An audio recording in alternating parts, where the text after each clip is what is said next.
Welcome to Self-Perfected.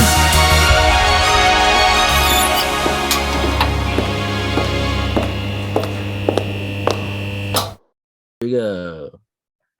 Oh, nice. Ooh, the exclusive Bonjour. for Bon 10 more matin. seconds. We're good. We're live. We're live. Yes. Welcome. Y'all Hi. still like that intro? We were listening to it in the car one time. It was I know, like, I always get so pissed off about it. I'm like, these fucking assholes. I used to get a lot of All messages. judgment is self-judgment. So can you turn your mic down a little bit, Mitch? It's just Yeah. level wise, it's higher compared to Drake. It's okay, a fine. little bit like Don't turn you down. Just I wanted to get into a shouting match with Drake, and that We was can do my that. that was We can my do that. cheat code. I was just gonna have maybe my on, mic louder. maybe on your Zoom settings, you can turn it down. Maybe there. Oh, it's just Sorry, it's just just a little right, right. hot. It's That would just be a little entertaining. hot. how is it to now? Is it watch. better now? You're far yeah, from yeah. it though. Okay, it was really close to me. Okay. I was getting hot just being close to it. So. Is that what you mean by the mic is hot? That's right. That's what I was. You were getting definitely referring burned, to. Mitch, by the mic. That's so Ooh, close. Burned. Play with fire, you'll get burned. That's right. I'll Nice. just explain to the kids that expression where there's smoke, there's fire. Hmm. Yeah. That was Did they good. It was easily explained to grasp it?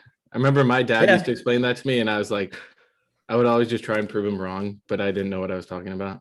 Well, like, yeah, fine. we talked about there can be smoke in other contexts and stuff, but like, and Max was like what? I'm like, well, there's like smoke machines. I'm like, but I don't know. Do they use fire for that, or maybe it's not real smoke? I'm like, probably not real smoke, obviously, right? So we were Not talking real about that. smoke. And then there was something where we were doing something like it was a little bit after that discussion, and I'm trying to remember what it was. It was something that it was like a sound or something going on, and we were like, oh, I wonder if there's something nearby. And Cindy goes, where there's smoke. That's cute. That's pretty That's- funny. I'm yeah. gonna try to turn this on and turn off my fluorescence. Oh, that's good. That makes a difference. Yeah, Katie always Ooh. tells me it looks weird. Dude, that Otherwise- shit's crazy. It's You're fluorescent lights. washed out. How much they like just I'd rather be kinda fuck washed with out than your- washed up. Like fluorescent lights suck. Like I started realizing we had these different lights in the house, and we're like optimizing things for the baby being here. I'm like, some of these lights in the house totally are not like life-giving, you know. So, but you think about that. I mean, think how many people like go to work or just in their home have all this shit that's just like not optimized. Like, you know, the whole thing behind like if you're sleeping and then you still have light in the room, it's like your body can't actually go into like really deep restorative sleep. And so you can get things like, I mean, people can go all out, and if you're wasting your time on that, like you should be doing some other shit. But there's some basics. And like one is making sure you don't get light in your room at nighttime. And so it's like, it's so crazy. I'll even talk to some people in like the self-perfected community. I'll be like, at nighttime, when you turn your light off and you have your shades down, like, is it dark? They're like, oh no, there's like street lights outside.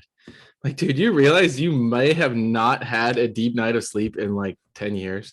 But there's all this shit. But it's like, that's really vocabulary, right? Vocabulary is a way of seeing. So if you can't even see the obviousness of like how to exist in your environment, you know, back to basics, my friend. And now everything is like turning to LEDs Mm. because you can Really? control that stuff digitally. Yeah, I mean, most of the lights now are like LED. Yeah. Yeah. Are they also Even like fluorescent? the I don't know light shit bulbs. about light. Look at the light bulbs next time. Like when you go to the store, they're like LED light bulbs. Damn. So you wonder then what that does to your like natural like brain circadian rhythm Your- and shit.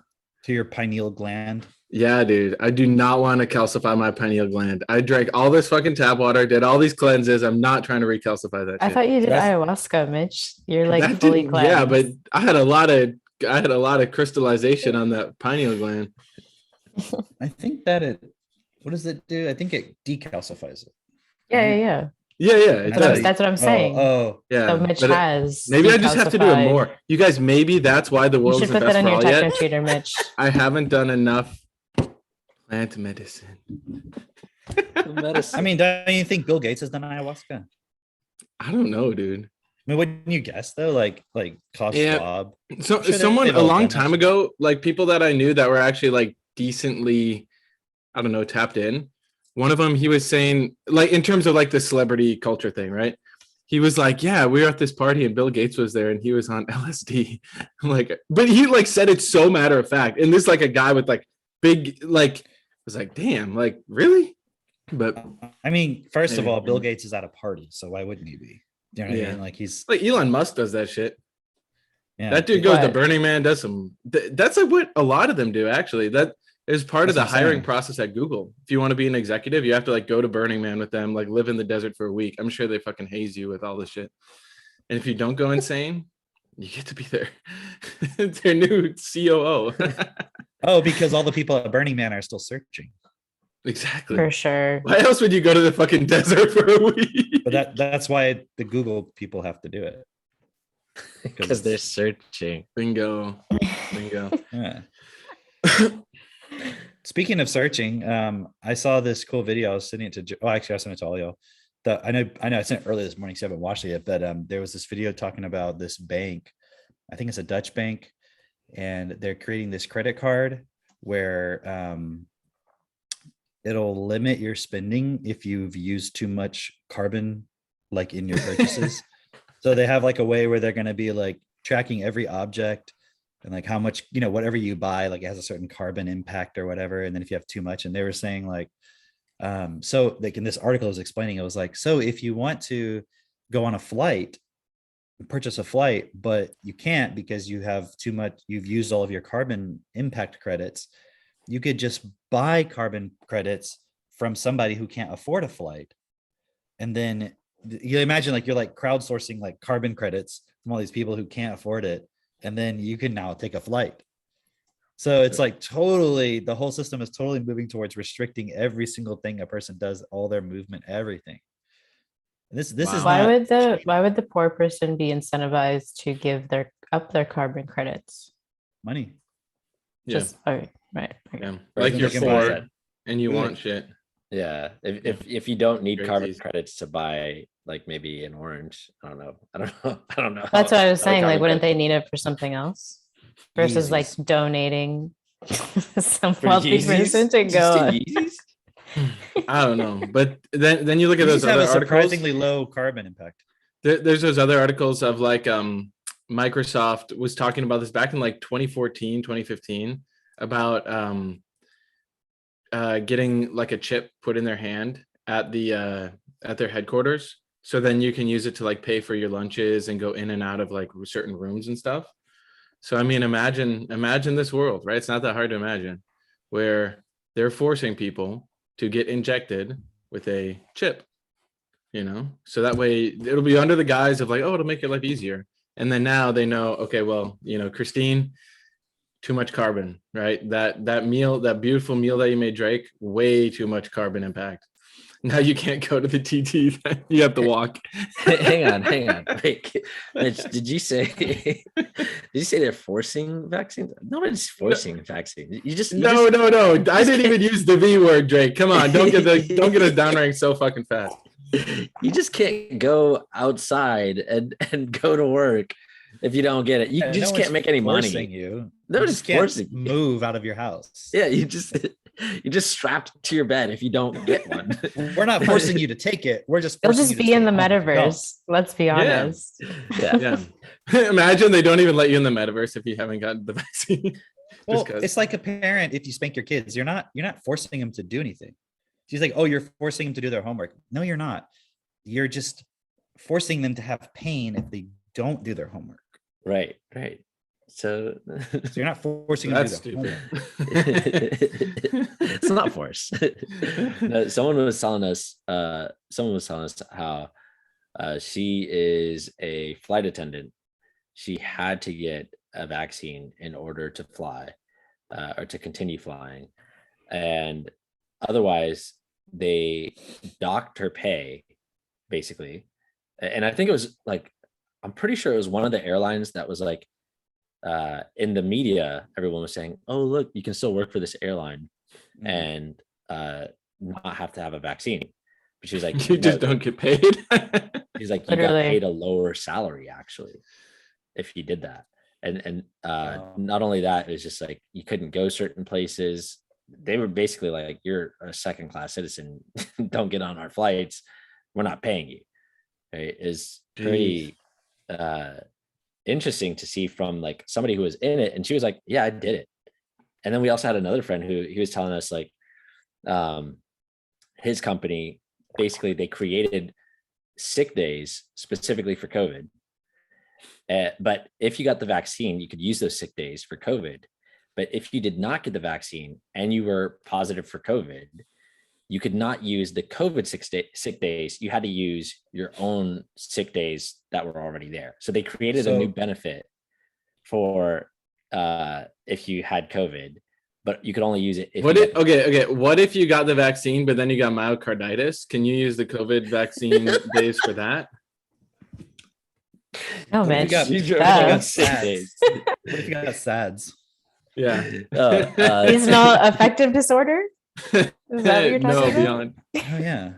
Sudden adult death syndrome. What is it? Yeah, They it's totally, Yeah. they adult. totally co-opted the seasonal affective disorder. Yeah, they- Dude, wow. I feel They took that offended away as from somebody people. who has SADS. We gotta Not take that SADS. I'm just kidding. I don't. The North is taking back SADS. I know. It's starting to get fucking dark here early. I bet. Yeah, but that's interesting when they're I need saying more like, LED if you got lights. the vaccine. If you took the vaccine and you still got sick from COVID, then you can take a sick day. Yeah, I mean, there's no. But we're fucking also logic going to to it. incentivize you to take the vaccine. Like, what the fuck? it Like, doesn't make sense, right? It literally Yeah. doesn't make sense. It's just a control mechanism, but it's, it's so almost wild. like a bunch of people got together and we're like, we just want people to take this vaccine for some reason. And It's it doesn't almost make sense like the reason we're saying why. you remember hearing all this stuff about like how the purpose or part of the purpose of creating the school system was we just want people to follow orders blindly without questioning it. Even if it doesn't make sense, we just want to be able to get them to just do it. It's almost like It's not like they would have wrote It that does. It's down. not like that, Drake. it's almost like that works, like almost. I don't know. I don't want to be a conspiracy theorist or anything. It's just like, wow. Drake, why would they That's want you to follow orders? Don't know. I asked my mom. She also wanted all orders. But we can Why get would on. they want a bunch of people, the average masses, to just listen and follow? Hmm. I don't know. It's like they don't want you to question things. They want you to Oh. do your own shit. Oh, this is another thing on that. I was just remembering on that video. With the carbon credit card thing, right? Mhm. There was another part where they were talking about like the Beyond Meat stuff, artificial meat, not You get like extra non-act- carbon credits if you eat that. Well, no, they were making this point that it is more expensive, To make but that stuff. it's a lower, yeah, it's like more expensive to buy even, I guess, but it's a lower impact. So they figured out a way they can limit you from buying this other stuff, incentivize you. So they make more money, and then you're incentivized to buy it because you can't buy the other stuff because you ran out of carbon credits. So even though you have enough money for it, you can't buy it because you don't have the carbon credit. But I'm like, the same people who are creating all the technology around the credit card, the control, and everything are also investing in the meat, the pretend meat, whatever stuff. And they're Right. saying that it has less of environmental impact because there's no cows or whatever. Which I think is just the web of lies of propaganda anyways, because I think it was Drake, you were bringing up the other day that cows don't actually, like the carbon footprint of cows is not actually like what they say it is. And then, Yeah, yeah. and then when you think of like, okay, sure, maybe it's carbon footprint of growing soy is not as much, but the amount of freaking chemicals they put on that stuff, it's like, it's so bad for you. It's like, so then what are we measuring? So it's just like another web of lies So built not on just already a that, lie. cows regenerate the soil. Right. No, Right. that's the part that people miss. When you constantly grow the same crop over and over and you put those chemicals like you're saying, it destroys the soil. Right. Yeah. Exactly. That leads to desertification. That leads to the climate change. Exactly. So the very people who are fucking Yeah. trying to use climate change to say why you shouldn't have the cows are the ones actually creating it. Or the Yeah. vegans, the vegan cultists right Fucking now are vegans. up and are like literally are like, man, it would just be so amazing to see the whole world become vegan and see what the world would be like if that Imagine being a happened. vegan person and now suddenly like your biggest champion is Bill Gates. And you couldn't see it coming and you're like, wait, how did this happen? You're like, oh, but it's a good thing. And it's like literally the World Economic Forum agrees with you. Every fucking major corporation agrees with you. That's got to be weird. It's like a weird, That's what so they call that, a funny. No. Pyrrhic victory. It's not weird. They don't know that that's happening. They have no fucking clue. Like Right. they are so in their own bubble, in their own world. Like the average person doesn't even know what the World Economic Forum is. The average person has no idea about like the different agendas. They all they see is just like if something blows up on the media, Yeah. in some major way, Like a bridge in the Crimea. Every That's fucking the thing on only my thing. phone was like making it seem like, oh, Russia's just fucked, they're losing, like people don't care, like they're losing support. Oh, it was like the headline was like Putin's dream bridge destroyed by explosion or whatever, like his dream bridge, like they were like, oh, his dreams are being crushed. Oh. This is so Like, funny. so Okay. fucking weird, man. Okay, there's this app that is another distributor is telling me about. It's like a AI copywriting like website. It's actually pretty fucking like impressive what this thing can do. It's scraped like, I don't know, 10 or 20% of the whole internet. So you could feed it information. You could be like, give me some pro-Ukraine headlines that are written in a voice that is both provocative and interesting. And it will just spit out these headlines, and it's like it was entertaining at the very least to see it. But now I'm looking at all this mainstream media shit. I'm like, these are just a bunch of motherfuckers using some AI thing, and they're like, okay, which one? And then it's literally just goes based off of then the data of like which one gets more clicks right away. And then like that Scott Adams book. One sec, Drake. One sec. This is so fascinating because wasn't that guy, Scott Adams, right? The Dilbert guy. Yeah. Yeah.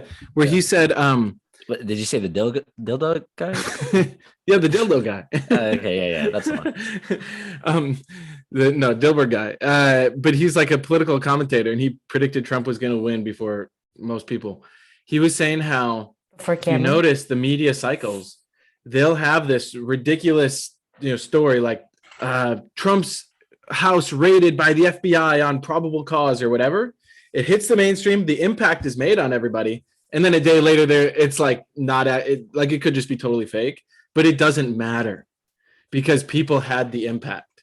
And that's I mean, that's some high level shit really if you look at it. Yeah, it's you know what it's like? It's like you ever see those videos of some parent or uncle dressing up in some sort of weird costume and then scaring like the the scary shit out of their kids? Oh yeah. And then Fuck they're that. like, but it doesn't matter because it didn't actually happen. Like no one actually came and like, tried to kill you or anything. It was just me. I was just dressed up like a scary person and trying to murder you, pretending, but it didn't actually happen. It's like the impact was still made. Like you traumatized the fuck out of that child, right? Wow.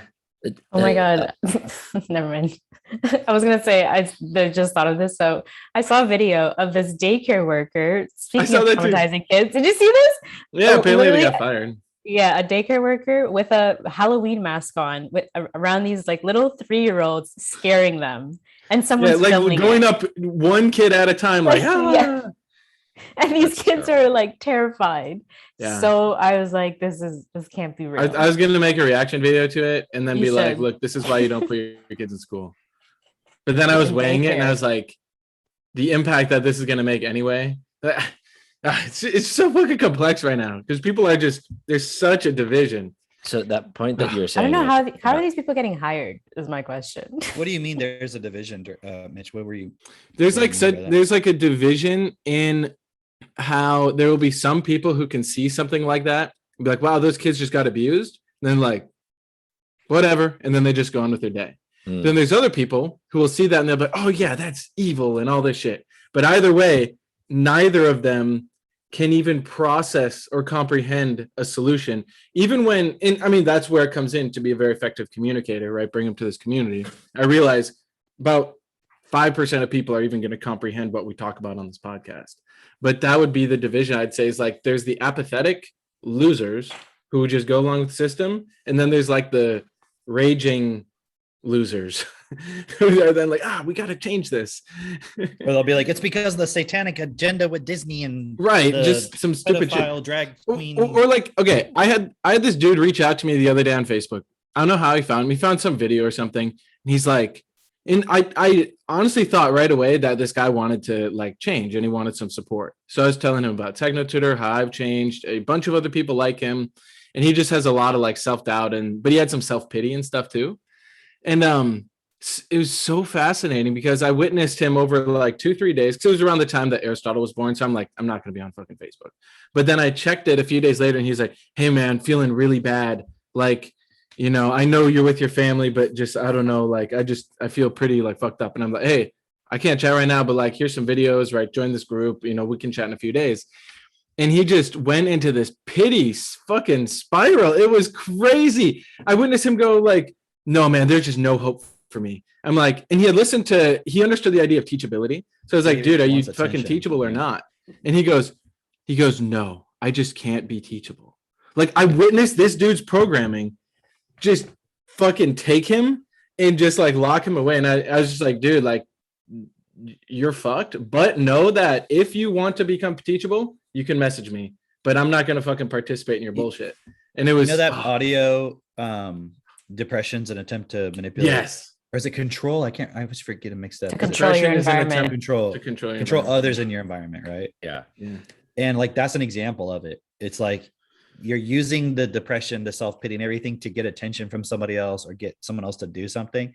And it's cool too, because the whole point, like what you were bringing up, it just goes into the point of the system is the solution, because it's not about if this guru gives me attention or if this person gives me attention. It's not to say that you can't get some support or something from an individual, but it's about that person taking on and doing the self-forgiveness, because that's something you can't do for them.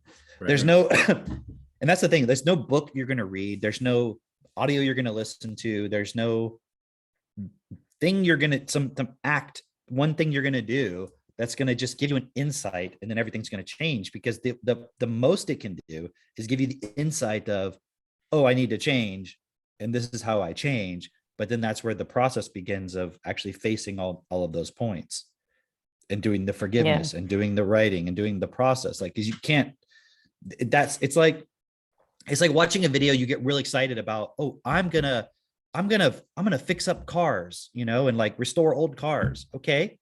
You got excited, but then now you actually have to fucking get the tools and figure out the process and learn how mechanics works and like actually get the car and do the work and take it apart. Like that's the process. It's not just I got excited about doing it. And then you get hit with the fact that you have too much of a carbon impact and you get fucking shut down. Because you didn't even have a clear purpose in the fucking beginning and you're trying to fix cars. I mean, if you're fixing cars and that's your job right now, I get it. But come on now. You got to also like build a real solution on the side. Yeah. What were you going to say, Christine? I was just going to say I've definitely been noticing this pattern just like within people, where it's like they'll jump from person to person, like seeking advice or like, hey, I need some perspective. And it's like, okay, you can talk to as many people, you can get perspective, but at the end of the day, like whatever clarity or realization that you are searching for is not going to come from a conversation or even watching a video. It's like from you doing your process. And then what are you realizing? And then what is your commitment? Like, and the commitment is like the decision that you're going to make to then make the changes in your life. And it's not going to be this like aha moment necessarily. And I find like just in certain conversations I've been having, it's been very clear, like, oh, like you're searching for an answer as if it's going to be this like really big breakthrough for you or something.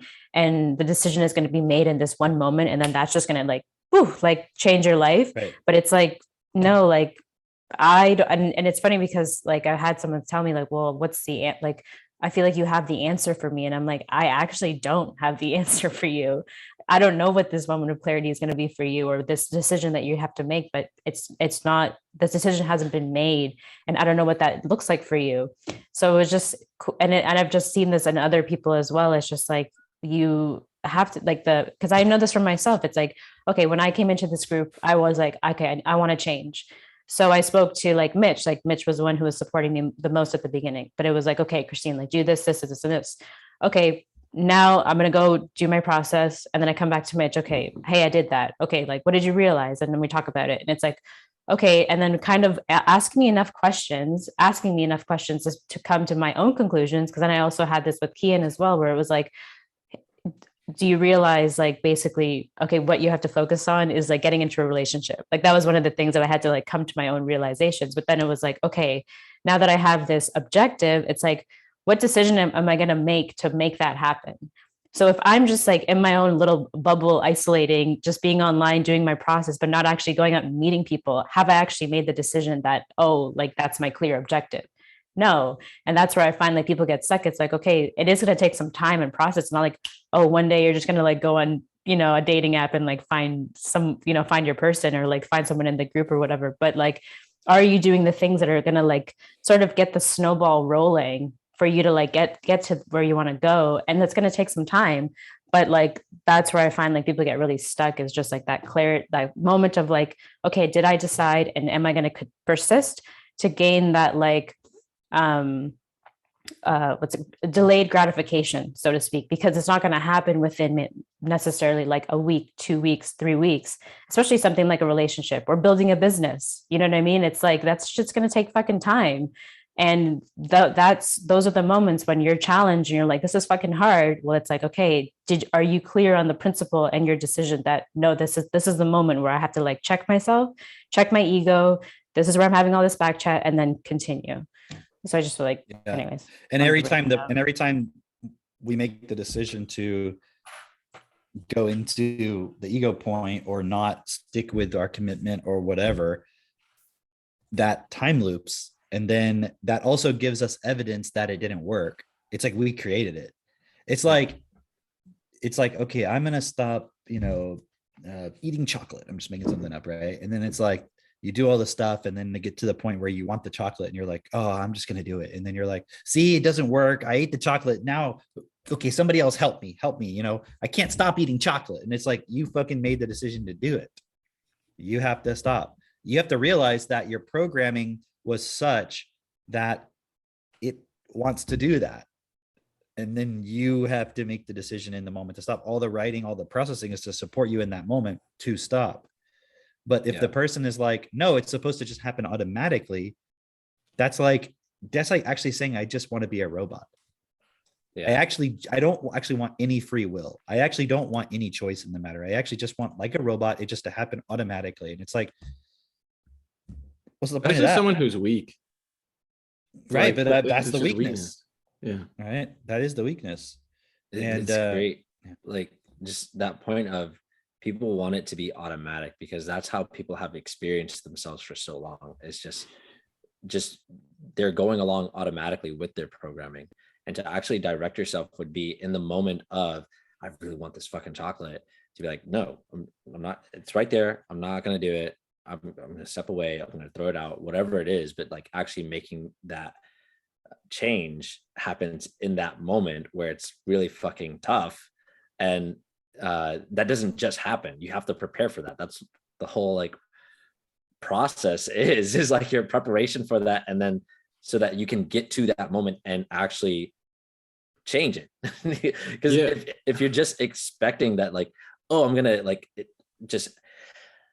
my life is just going to change. It's going to get better. And like, you don't prepare at all for it. Like you have no idea what's coming. Like you don't have the vocabulary, like you were saying earlier, Mitch, like you can't even see what's going to come up or any of that stuff. It's like, you're not going to change. You're just going to do the automatic thing that you're so used to doing.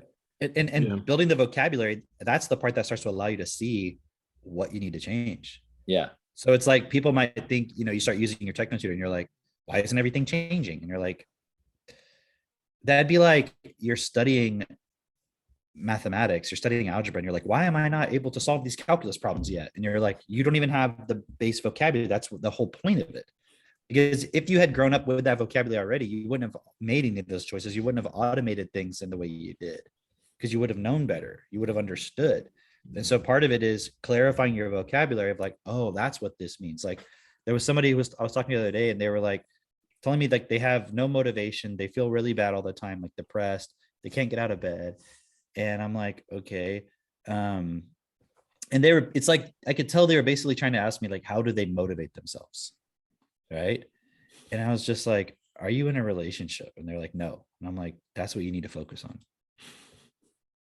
And then you need to get up and go out and build your business, for example, in the context of it's going to help you find a relationship. Now you have that as a point. Right. And I said, and see, they're thinking it's like the relationship is going to solve a problem.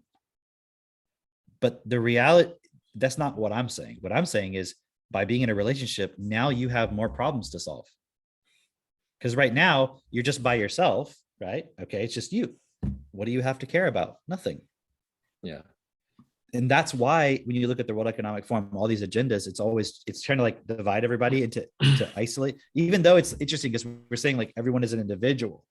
Yes, you have to stand clearly as an individual.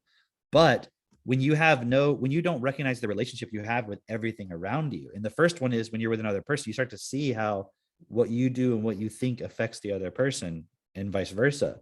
You start to realize like, oh, I need to check the actual nature of these relationships. Like, what do I see as my purpose with the other person and vice versa? What is their purpose to me? And when I was talking with this person, it was like, immediately I was like, you need to look at that. Why are you not in a relationship? And then all these points came up as to why they tried to be in relationships and like it didn't work, and it was all based on their self-image and their image of the other person. There was no principle within it whatsoever. It's like, I don't like the way this person looks or talks or dresses or whatever, or the person, I do like the way they talk or dress, that person is interested in me. And it's like, so you can see where that person is at, like they're focused totally on just how they feel, and like the image is coming up as if they're valid. Right. And I was like, you're going to have to give those things up. And then immediately their fear comes up of like, oh, but then I have to be with somebody who's like the opposite of what I want. I'm like, that's not what I said. Dude, I walked through that. Talk about that. What do you mean? Like just that fear of I'm gonna have to be with someone that is not what I want, that is like ugly. Like that's what I was afraid of. Like, who told you that? listen. Here's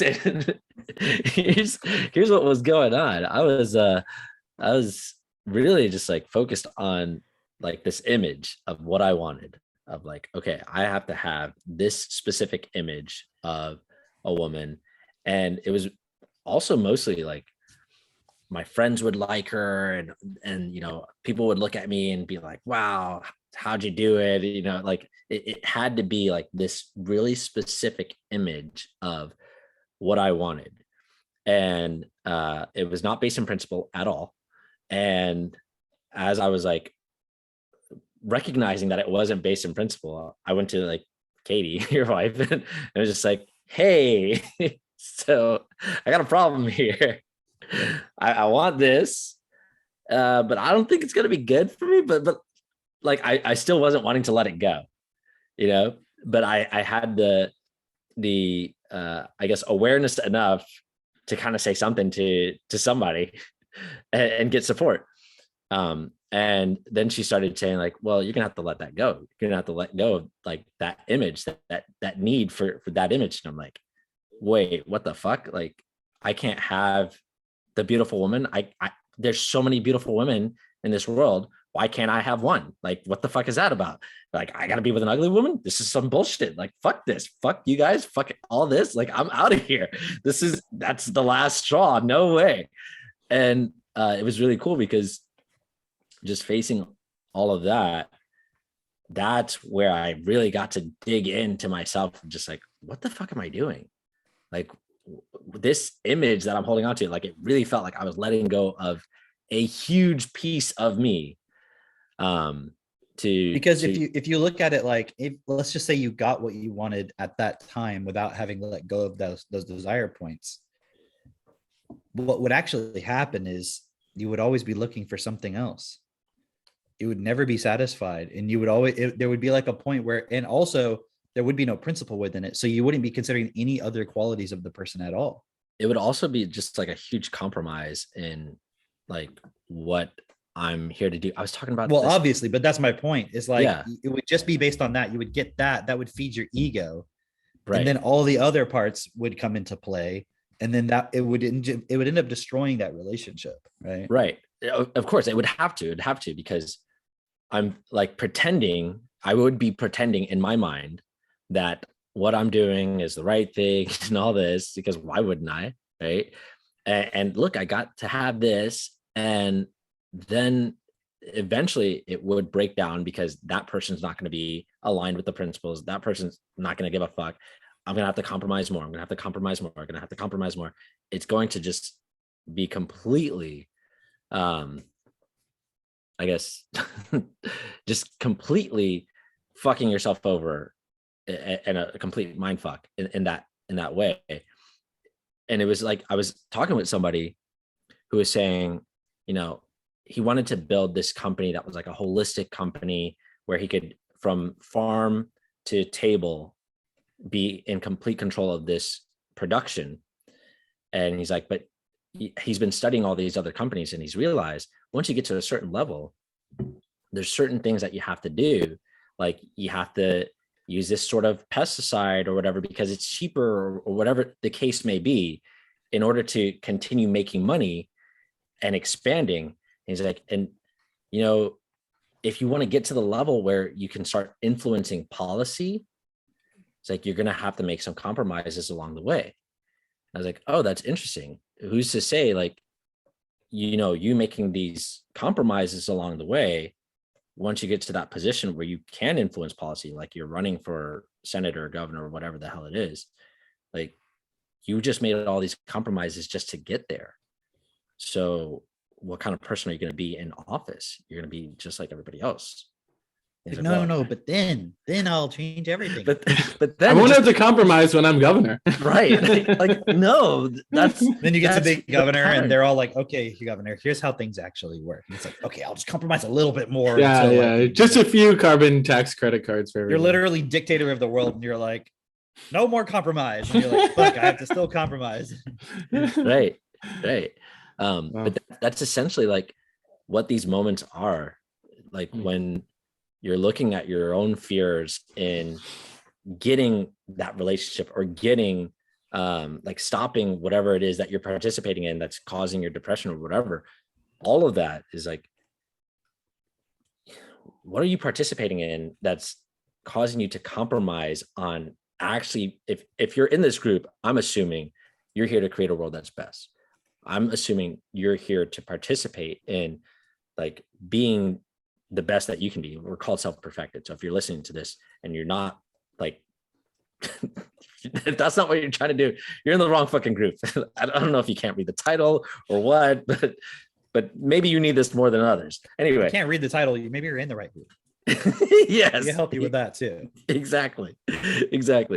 But essentially the point I'm making is these are the points where you are already compromising to get to where you want to go, and you're going to be the person that you don't want to be, the person that you're judging right now. Like, think about it, as far as a parent or somebody in any authority figure, people always are judging them as like, oh, they did all these terrible things, I would never do those things. And yet you're compromising on the way to that. Who do you think you're going to become when you get there? You're going to be exactly that. And so you have to make the decision now, today, to take direction of who you are going to become. That starts today. And then in doing that, that's the process of actually being what you're imagining in your mind right now, of like how great you'd be in that position or whatever. Right. But that starts with like letting go of like all those fears and everything. Where Well, look at how easily you go with some automated pre-programmed response to something right now. right. Now you're going to spend the next 20, 30, whatever years getting to that position with a bunch of compromise. So your automatic response is going to be compromised. Like, that's going to be your program. You don't make it. it's not that you can't make a principled decision in a moment, but it's like there's this really cool quote I saw from Bernard where he talked about accumulating self-will, and it's like an accumulation. It's just like vocabulary. You don't just go like, well, I'll wait till they're 9 and then I'll teach them to read. Because I know people where they did that, where they like, that's how they grew up and they still have problems. Like it's really tough because you're outside of that natural learning ability. Now you have this pattern of it having been hard. So you can't just wait until that point. And then also think about this. Like you're a company that compromises on the pesticides and the this and the that and the whatever. Okay. So now in order to get to the point where you were governor or president or whatever, you had to get everybody addicted to your shitty nutritionless food. And now you want to go and change the laws. But everybody's like, no, what are you talking about? Like, that's bad. The food you're talking about is bad. Remember all those laws that you helped get passed whenever you were become a big business, where you said like all this like nutrition, what they call health food is actually poisonous and bad carbon impact and all this stuff. And like, you actually had to contribute to the point of, it's like you sabotaged yourself. You can literally see how self-sabotage works. Yeah. You end up destroying the point and making it harder when you get there to actually change anything. So yesterday, like Christina and I just got back from a camping trip. And while we were out camping, our friends have this RV. They brought DVDs. So we were outside watching the movie Limitless, right? When you say friends, can you clarify what you mean by that? Because I hear people, I never say that word. Sure. People that I know that are acquaintances. They're just. Can you define acquaintance? Because I think you're using that term very loosely, but people might misinterpret that and be like, oh, you have friends that are not in self-perfected. No, that is unacceptable. Very yeah, it's very loose. It's No very new loose. friends. No, we can have new friends. Where You your just gotta new get in friends at? self-perfect first. Right. Yeah. But so okay, we were watching this this movie Limitless, which we hadn't seen in a while, right? I'd never seen it. Well, okay, she hasn't ever seen it. I hadn't seen it in like since it came out, essentially. And I remember when it came out, I was like, yo, this is a great movie. This is awesome. I want to be like this guy, all of that.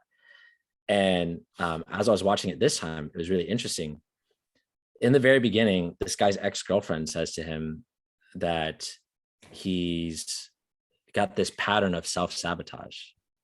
Like he has a limitless ability to self-sabotage. And then he gets this drug. You guys know the story, and like he becomes all of a sudden intelligent. And at the it's peak, like it allows him to access all the subconscious stuff he's seen, so he can better see the patterns or something. Right. Yeah. And so It's like he can Adderall on recall steroids. he can recall things from 12 years ago that he like unconsciously was flipping through this book and doesn't even remember it until this very moment when he exactly needs it. And it's like, oh man. And he uses it to, which is literally just called having a high vocabulary. right. But anyways. And so that part was cool. But then it was really interesting to recognize at the peak of his intelligence, at the like one of the like he found out what he needed to do. He's just like, oh, he did this, he organized his life, he wrote this book, he did this, and like now he's out having fun, he's meeting all these people, he's like going across the world, people are inviting him on this private jet and all this, and he's like, I always had to be moving Not forward. a private yacht, private jet. Private jet, yeah. Okay, good. All right. And then and he's like, I knew then that the books didn't matter, this didn't matter, all this stuff that I was focused on didn't matter, and I knew what I needed to do. And he just like literally sits there buying stocks like that. Like I was like, and it's funny because I was like, I turned to Christine like when he's like, I knew what I needed to do, and I was like, make the world best for all. And he's like, I need to buy stocks and like Buy make stocks? this merger. Stocks. He's Like, like, I need to buy stocks. That's what I forgot 10 years ago. We started this one. I Damn forgot to it. buy stocks. Damn it! I've been sweating in my leather shoes this whole time. But it was Wow. just like, oh, okay. So this is Cool, what I 'cause was when I watch into. these movies, I'm always like, oh man, if the starting point was different. Yeah, it'd be Always, really whenever cool. I watch any movie, it's like if the starting point was different here or in a book or whatever, I'm like, well, if the starting point wasn't survival, this would be totally different, right? Right. Yeah. Right. Exactly. It was interesting to see just how much like I was able to see more clearly this time versus years ago when I was really into it, just seeing it now and just being like, this is so fucked. Right. You know? Well, and like that's what happens when you take a drug to get quote unquote limitless. It's like Yeah. he still got us It fucked was up. just like so patterns. self-interested. Like Right. the pinnacle of his like max potential was just making a lot of money through the stock market and doing the hedge fund merger, basically. Isn't that funny? Because Like, that's it. his That was it. the whole starting point where they're like he has this ability to self-sabotage himself. He literally did it right there. In the average person who's unaware of principles, unaware of starting point, well, basically just doesn't have common sense, or they've diluted it so much they can't see this, is literally you're going to sabotage yourself if you only give a fuck about yourself. Because guess what? We live in an interconnected world.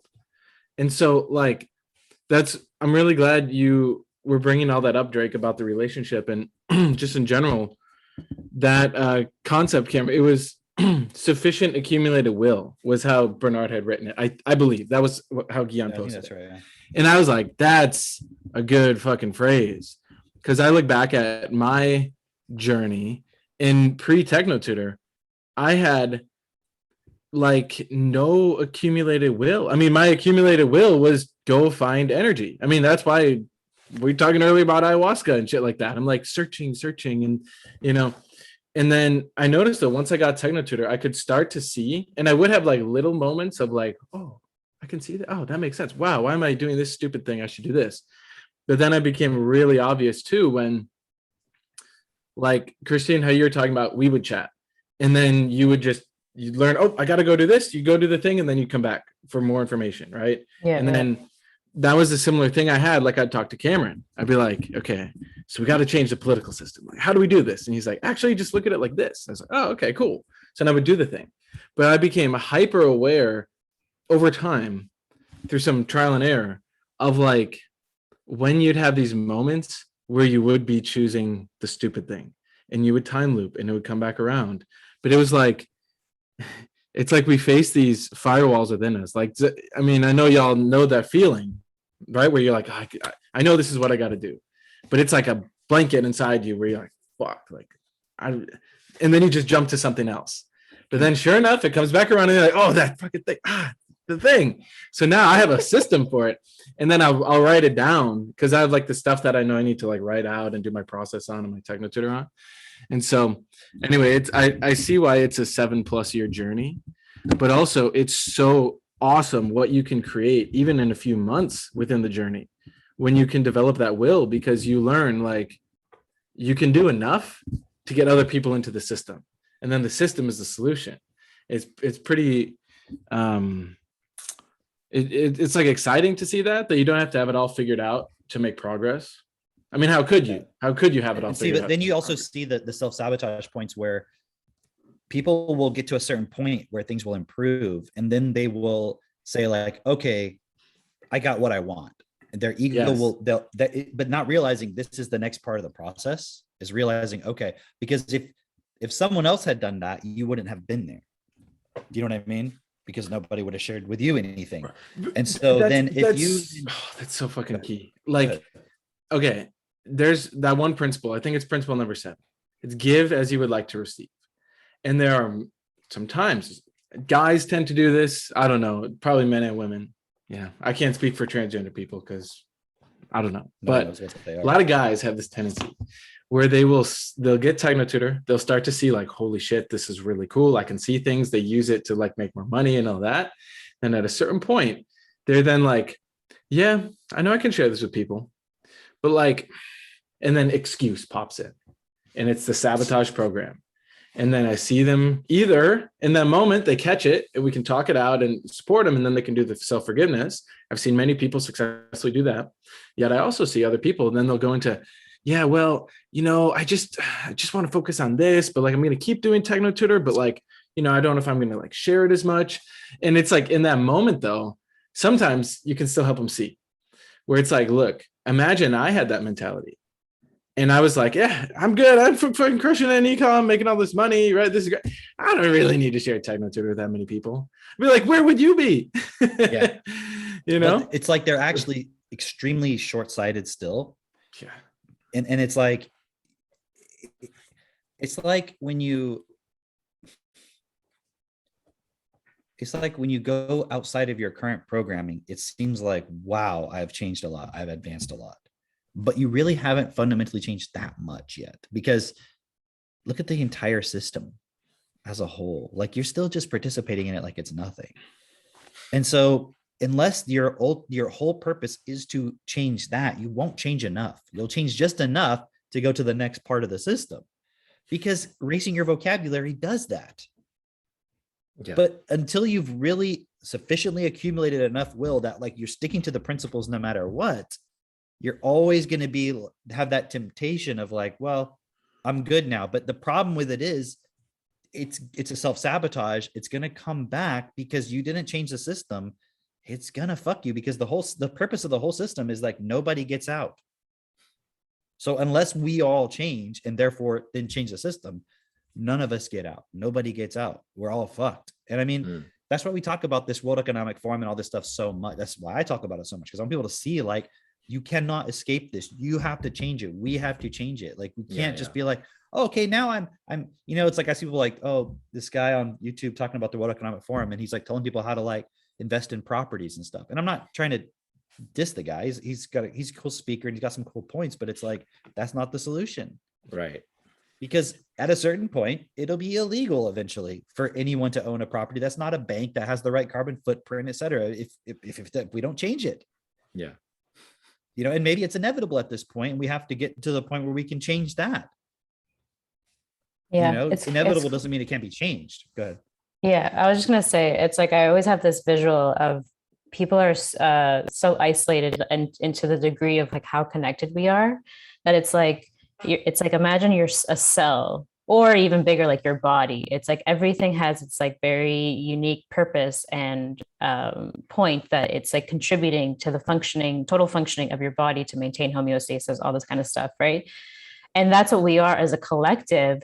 But it's like everyone is literally like this little point of like cancer, where it's like they're so fucked and isolated from the rest of the entire conglomeration of cells, that's why it's like we're seeing what we're seeing currently in our system, because it's like that point of just like you've isolated yourself because you're only thinking about your survival, and you're not thinking about anybody else, and you can't see beyond just yourself because you're so focused on yourself.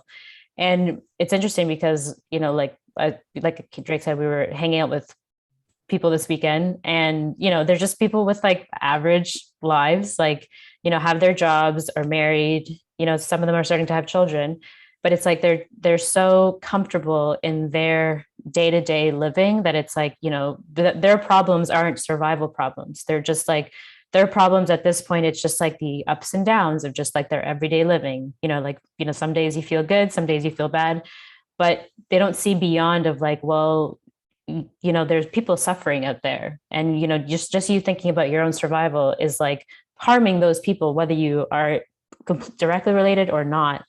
So it's like, so it's like what Mitch said, it's like, well, how do you see beyond that? And that's the point where like everyone, especially in like the middle class and like where we are in the first world, like gets stuck, where it's like, we only think about our own selves, and then don't see beyond of like, well, how do we actually heal the cell of the world? You know what I mean? And like actually make this world a best for all.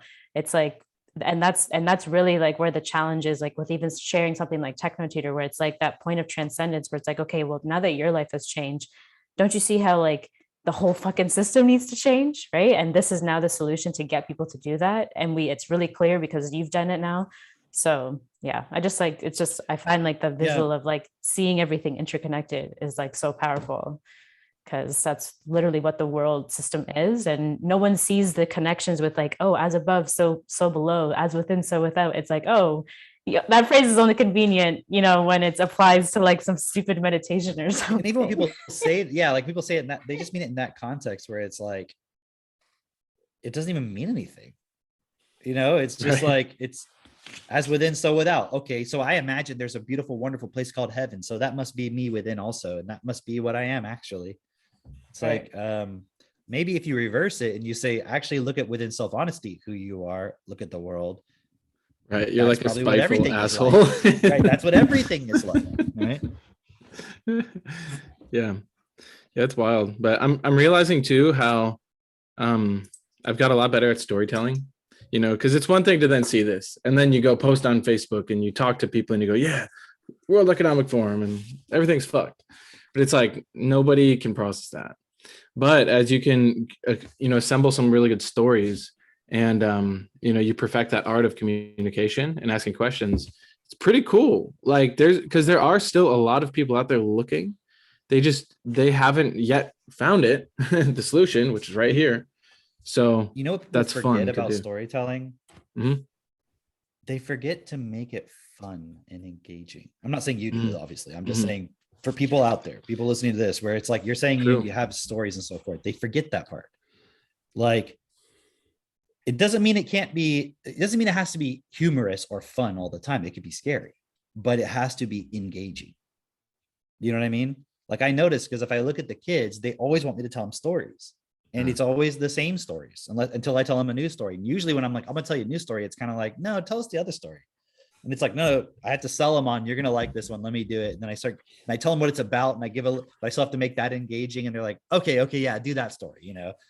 And that's what people need because that child is still there. Yeah. It's just been covered up by like all of this survival stuff, but it's like they haven't really advanced beyond that. And it's no coincidence that when you look at the World Economic Forum, what was Klaus Schwab's latest book? Do you know? It's called The Great Narrative. Oh yeah. Oh, yeah. That's right. And they're explaining we have to create a new narrative for people. Like they're literally saying we need to have a new, because everyone has a narrative within them, the story of their life. And for many people, the story is it's about God and I'm a part of this creation and I'm going to be with God and all this stuff.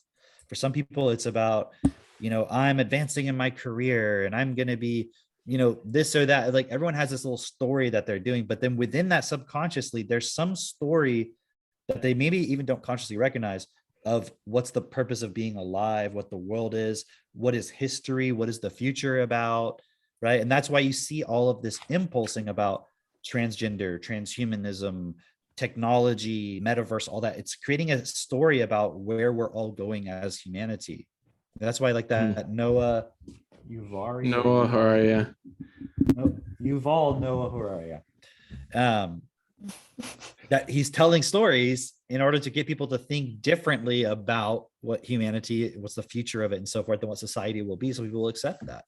That's one of the most, I mean, that's really like one of the most important skills, right? It was interesting when you were bringing up this point of this AI that's like creating these headlines based on whatever you want to put in there, right? It kind of reminded me of this story of like Philip K. Dick, you know, the when he was talking about these Yance men, which is basically like it's an AI that you can put in the story that you want, and then it reads it back to the people with all the right intonations and all of that. So it tells them this lie or this story that you've created to get them to continue doing or to get them to like think in the way that you want them to think, right? And that's essentially like that's what's happening right now. It's not in the way of like we've created this necessarily a robot figure who's just like, and I will tell you this story, but it's the same essential thing, because the point of it is it's getting across this message. It's hitting you with this headline, and maybe it says in the corner it's like Newsweek or Newsfeed or whatever, and then like people are like, oh, this is an authority, this is the headline, it's like provocative or whatever, and just like, yeah, oh wow. I this is so, I see it even more clearly now, the power of the people who run the media, because it's the narrative that gets impulsed and programmed. I mean, it's called programming, of course, but like And there's That's certain epic. things you can't hear on there, and there's certain things that are allowed to be said, and it keeps a certain narrative intact. Yeah. That's why they always bring people on. Maybe they're out there in the world. They don't want people to get like they don't want people to get exposed to them through like maybe YouTube, where they're gonna hear this. They're gonna hear it in their own words. So they'll bring them on to like a show so that they can frame it a certain way, like a Jordan Peterson or someone like that. You know what I mean? Where they can frame it, and not that I'm supporting everything he says. Just the point is, it somehow would get people to think differently about things than the one control message, right? So Mhm. they'll bring it on and they'll frame it in a certain way, even very subtly, that'll make the person just dismiss it outright. Or they're like, oh yeah, I saw that crackpot on TV or whatever. And but they don't see all the games that are being played, like the mental tricks, the like, I mean, these guys are highly skilled, like what's that one guy?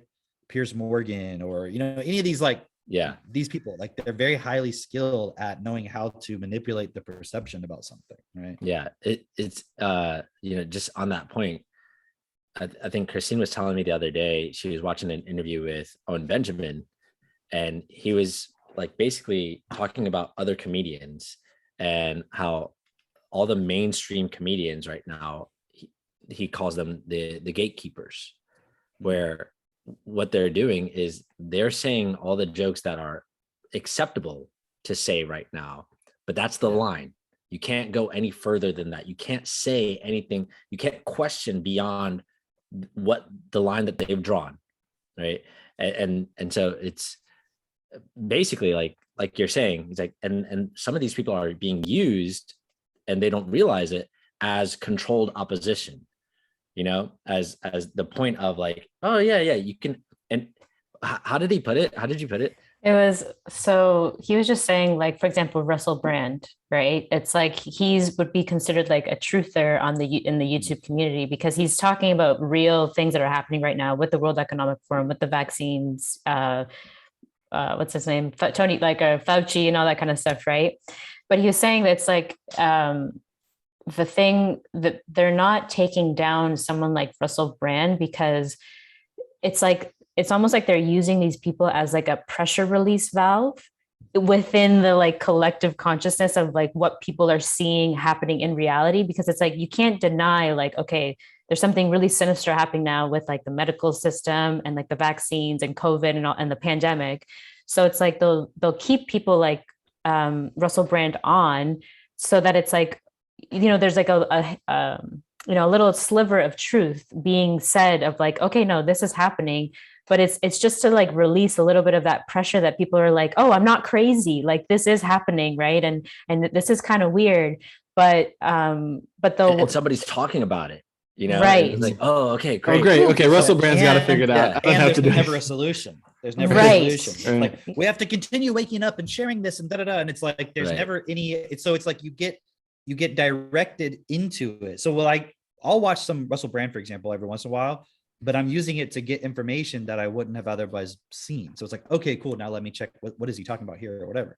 But what'll happen for most people is they'll watch something like that, and then it's like, that's the end of it. It was like, you're just, and what it really comes down to is it's just becomes, instead of watching Game of Thrones, this is your entertainment. This is your It's just entertainment, news. Yeah. Another form of But- news. And it gives you that sense of like, oh, like, again, like, I'm not crazy. Like, you know what I Yeah. mean? Maybe Dopamine. I did kind of doubt something that was going on and it's not all in my head, or, I'm not a crazy conspiracy theorist, Dude, but it's just kind of like maintaining everything as is. But then you have the other, like, okay, so on 60 Minutes, they had Joe Biden on there. I don't know, it must have been pretty recent. Jill, And they or asked him Joe? some, what was it? Jill or Joe? Joe. Oh, okay. The one who's definitely all gone.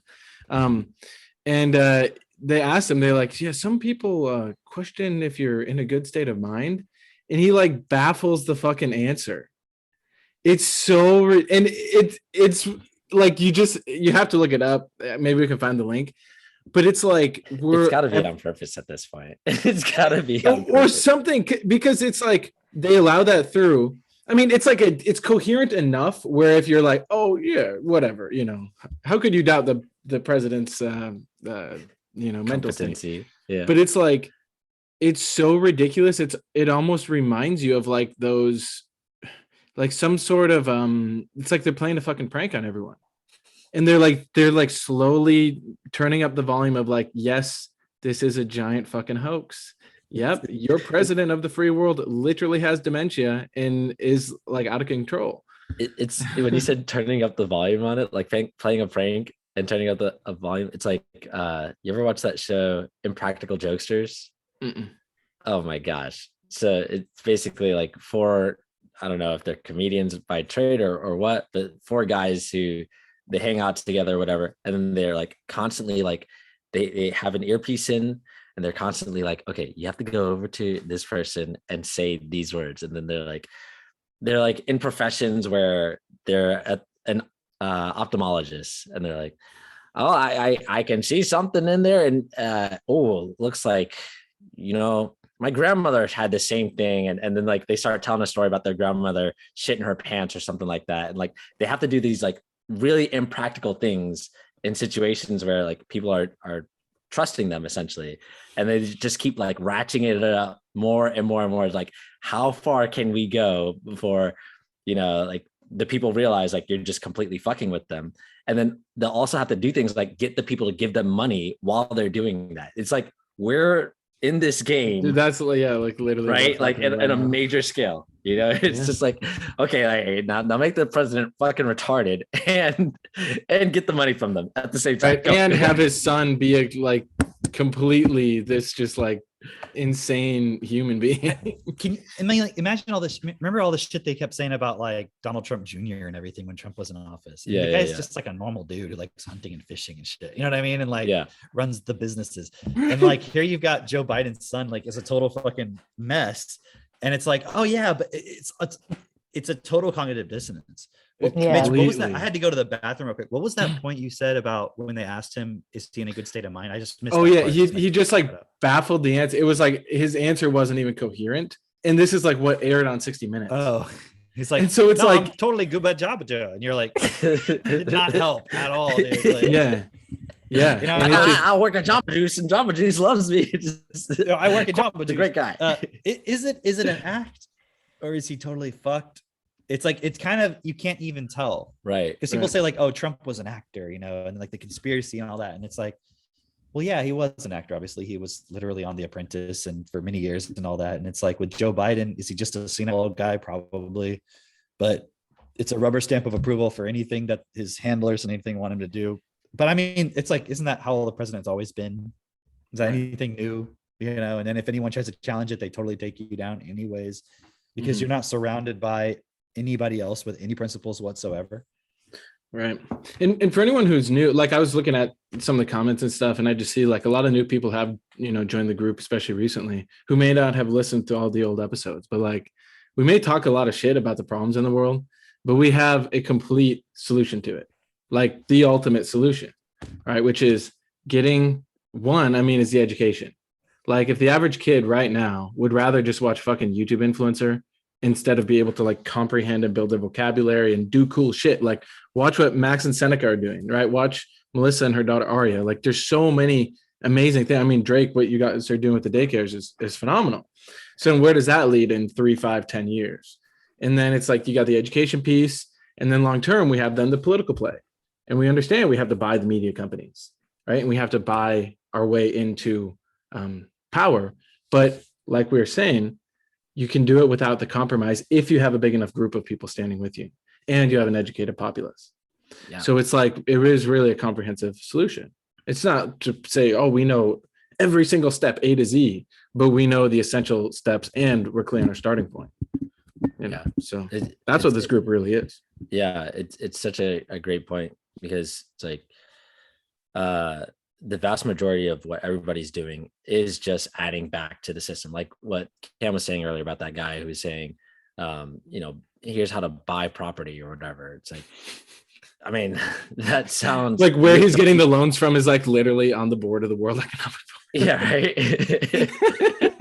Actually, honestly, yeah. Like, but that sounds really appealing to people. That sounds like a solution to a lot of people, but it's like, you're still participating 100% in the system.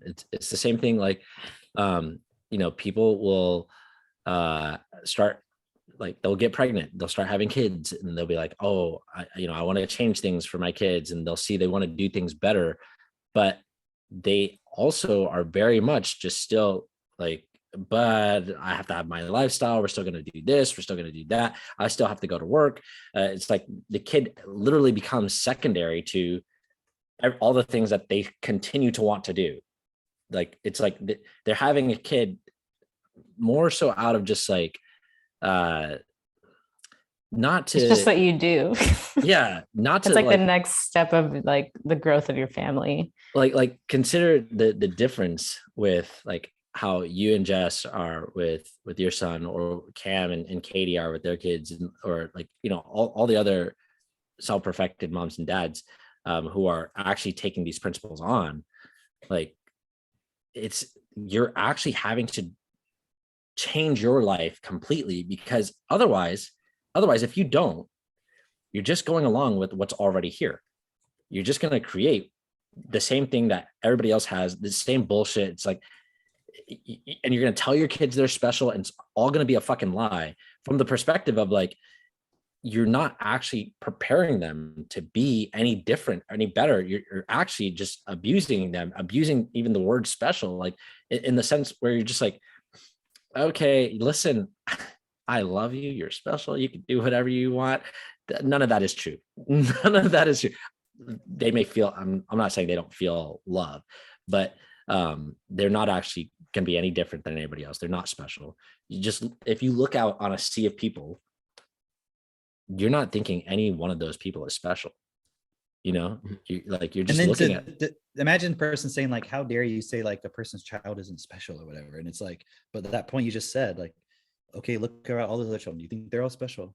You go to a football stadium, go to a fucking filled up football stadium, and you'll look and you like point out special. And also, people. If you think they're so fucking special, why you put them in daycare and school? Right. And put them in front of YouTube and Netflix and all this other shit. And you do exactly the same thing everyone else does. And you say like, why would oh, you succumb them to that? Exactly. I mean, it's like, imagine if you just didn't tell your kids you were special, but you treated them as if they actually are special to you. And you actually supported them in the best possible way to not be special, but to be highly effective. Right. Yeah. And okay, so actually this is a great point that we kind of tested the waters this weekend, but people will look at you guys, Cam, like you and Katie specifically, because you share so much of your parenting with the kids. And they're like, well, they're just so dedicated. Like that's, you know what I mean? It's like they're scoffing at like the idea, like, well, like I can't even amount to that because like they're just so dedicated to raising their kids in that way. And like kind of just brushing off, well, like I can't live up to that because I need to have my life, or I need to discipline, or I need to, whatever it is. It's just like they're going to compromise because it's like they're seeing that in order to raise an effective kid like that, it's like, yeah, it is a fucking full-time job, and it is something that requires like 100% of your attention for the first like at least 7 years of their upbringing, from the mother specifically, right? So it's like they're seeing that as like, well, that's just like unimaginable. It's just not even within their scope of like that. It's possible that I can do that too. And that's the point of like these moms, like especially as a woman, it's like that's the point of like the real transcendence of actual caregiving, right? Because it's like it's not about you anymore. It's like about nurturing this like other being. But we're so caught up in like that consumerist society of like it's all about me. It's like now thinking of somebody else, it's like, no, there has to be a compromise so I can think about me too, and then raise my child like half as effective as I could possibly do if I was 60-40. right. It's like literally a compromise like that. So anyways, it's just crazy because it's like we know we're dedicated. Like I know for a fact, like Drake and I are clear. I know like Mitch and Jess are clear. Like you and Katie are clear. It's like we're not going less than 100% on what we can give. But to isn't our it kids. like you're doing that in your relationship right now? Right. It's not just about the kids. It's like in every single. So it's dedication to the principle. That's the point. It's just like, okay, that compromise sneaks in of just like, yeah, well, I don't have to do that in my relationship. Our relationship's fun. It's enjoyable. Like we get a lot of energy from each other. We love each other. We don't have to do that. And then it's like, okay, but then what are you gonna do when you have kids? Well, But they're gonna have also, to. it's like people say things like, "Oh, it's all good and it's all great," and they're like literally lying to your face, Yeah, to themselves. yeah, Because if you were to actually be in their head, in their mind, 24/7, you would know it's a fucking nightmare. mm, yeah, People pretend, they lie. yeah, They're yeah. just fucking lying. That's all it is. It's true. It's true. And Do you see what I mean? It's like, yeah, um,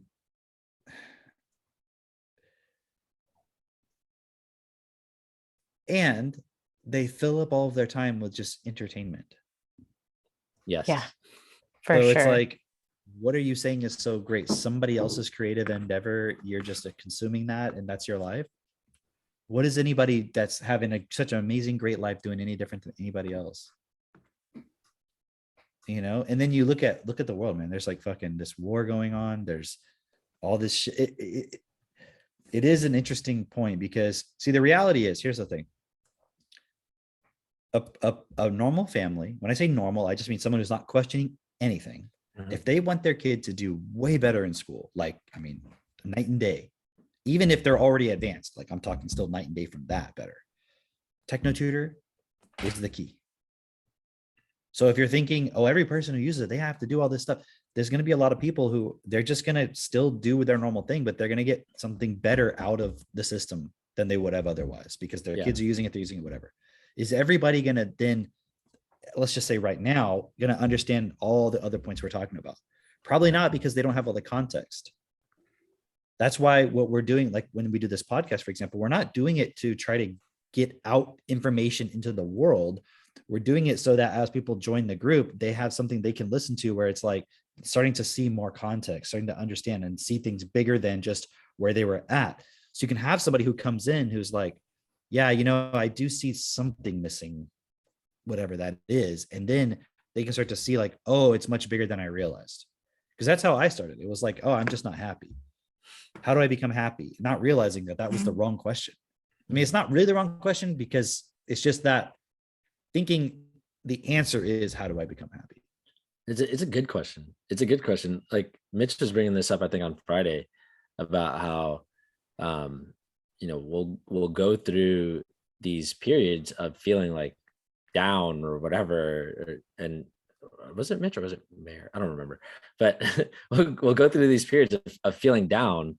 It's like those periods are actually supporting you to realize like, hey, right now shit's up. There's stuff going on right now that you need to fix. If in your life, like you were saying, that this guy who's like at home, can't get out of bed, not motivated, and depressed, like, okay, yeah, like what are you gonna feel happy in your fucking bed? Like no relationship, you're at home doing shit, doing fuck all, it's like, yeah, you're gonna feel depressed. Like get up, go fucking do some shit. Like But then focus it's on, like, well, what am I going to do? okay. And this is why you have to have a principle that guides the point. Exactly. Because then you don't have to figure it. Like, you have to figure it out, but you don't have to figure it out. Because if you try to think of what do I do now, and you don't have any principles, it's like you're expecting something that's already programmed into you to be the answer. But if there already was a possibility, you wouldn't be fucking laying in bed depressed. You already be programmed to be following something, and you wouldn't even be questioning it. Right. So it's the people who are depressed who have the most potential to actually fucking stand up in this world, because you already at rock bottom, essentially. You can stand up and be like, okay, now how do I rebuild my foundation based on principles?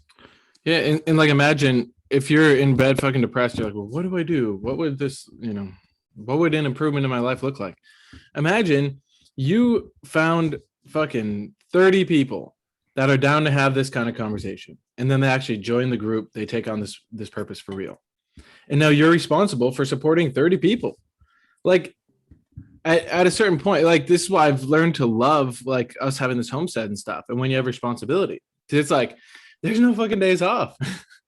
It's like you might have little moments here and there where you can take a breather, relax or whatever. But it's actually the biggest blessing, because it's like, I don't have time to fucking complain. I don't have time to be depressed. Yeah. But it's like, that's possible for every single person.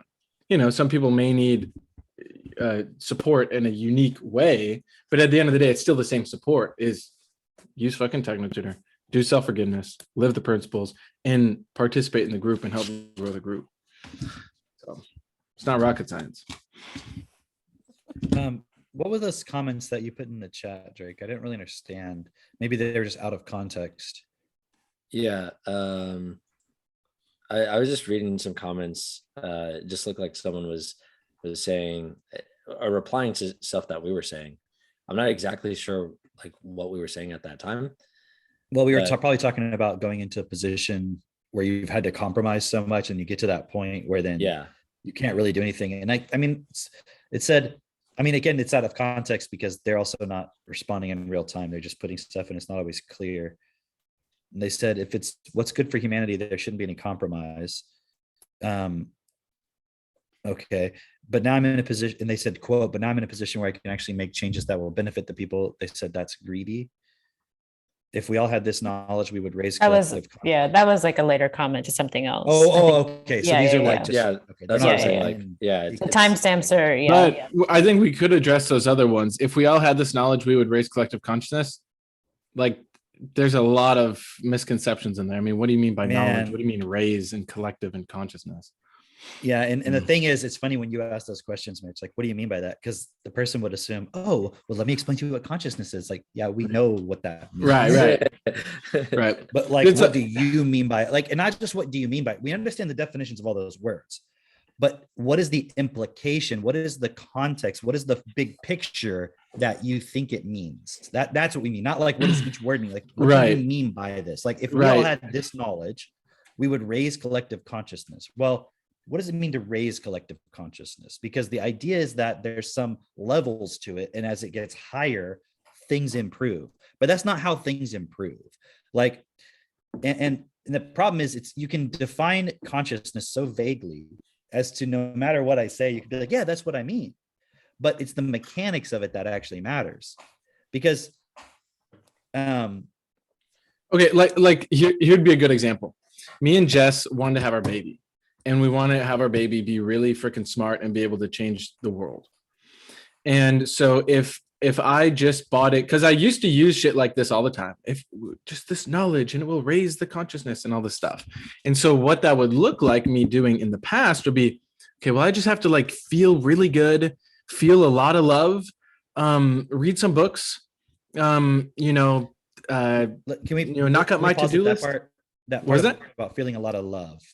So I want to pause at that part. Feeling a lot of love, because somebody thinks like, oh, but, and I mean, there's a certain logic to it. Like, if everyone just felt loving towards each other, then we wouldn't have all these problems, which it makes sense. But then the question is, how do you get to loving? Because there's an assumption, whether you're self-honest about it or not, there's an assumption within yourself that you are this loving, or that you somehow know what it is, and other people aren't that. And like someone like Joe Biden or a Putin or Trump or whoever you want to put as the evil person doesn't have this loving inside of them. But I guarantee you, in reality, the mechanics of how they feel and think is no fundamentally different than you. It's the idea that if I feel love towards something, I will do something differently, but your actions don't show it. Because if you actually felt love, you would create systems that would make sure everybody has what they need. It's not even if you felt the love. I'm just saying, if you're thinking that you would do things differently based on the love, the indicator of whether you actually are feeling that way should be the actions, not the other way around. It shouldn't be like, well, I have this love, and eventually if we all have it, things will change. No. Right. It's like You can do something that feeling- with or without the feeling. right. And like that feeling is not going to fucking stop American Express from making their carbon impact credit cards. Or child slavery, abuse, and poverty. Well, Right. hang on, because Like- right, like American Express making those carbon impact credit cards is out of love for the environment. Right. Exactly. That's where it gets so fucking twisted. And that's why I don't know this person in their comments. Maybe they actually have like TechnoTutor and they're doing the principles and they just haven't fully grasped it. But I Not don't if they're think saying so. that we're vibration. Yeah. Well, yeah. Okay. And it's So- not to pick on this individual person. It's just like Yeah. there's certain things people say where it's like, okay, I can see where you're at. I can see how you're thinking Right. about it. And you're maybe not on the wrong track. Like, I'm not saying you have bad intentions or like you don't care or anything like that. It's just there's certain what any people don't realize. Like when we say, for example, it says start seeing souls on their journey on their own journey instead of people. That was one of the comments. Start seeing souls on their own journey instead of people. What you don't realize is how loaded all of those terms are.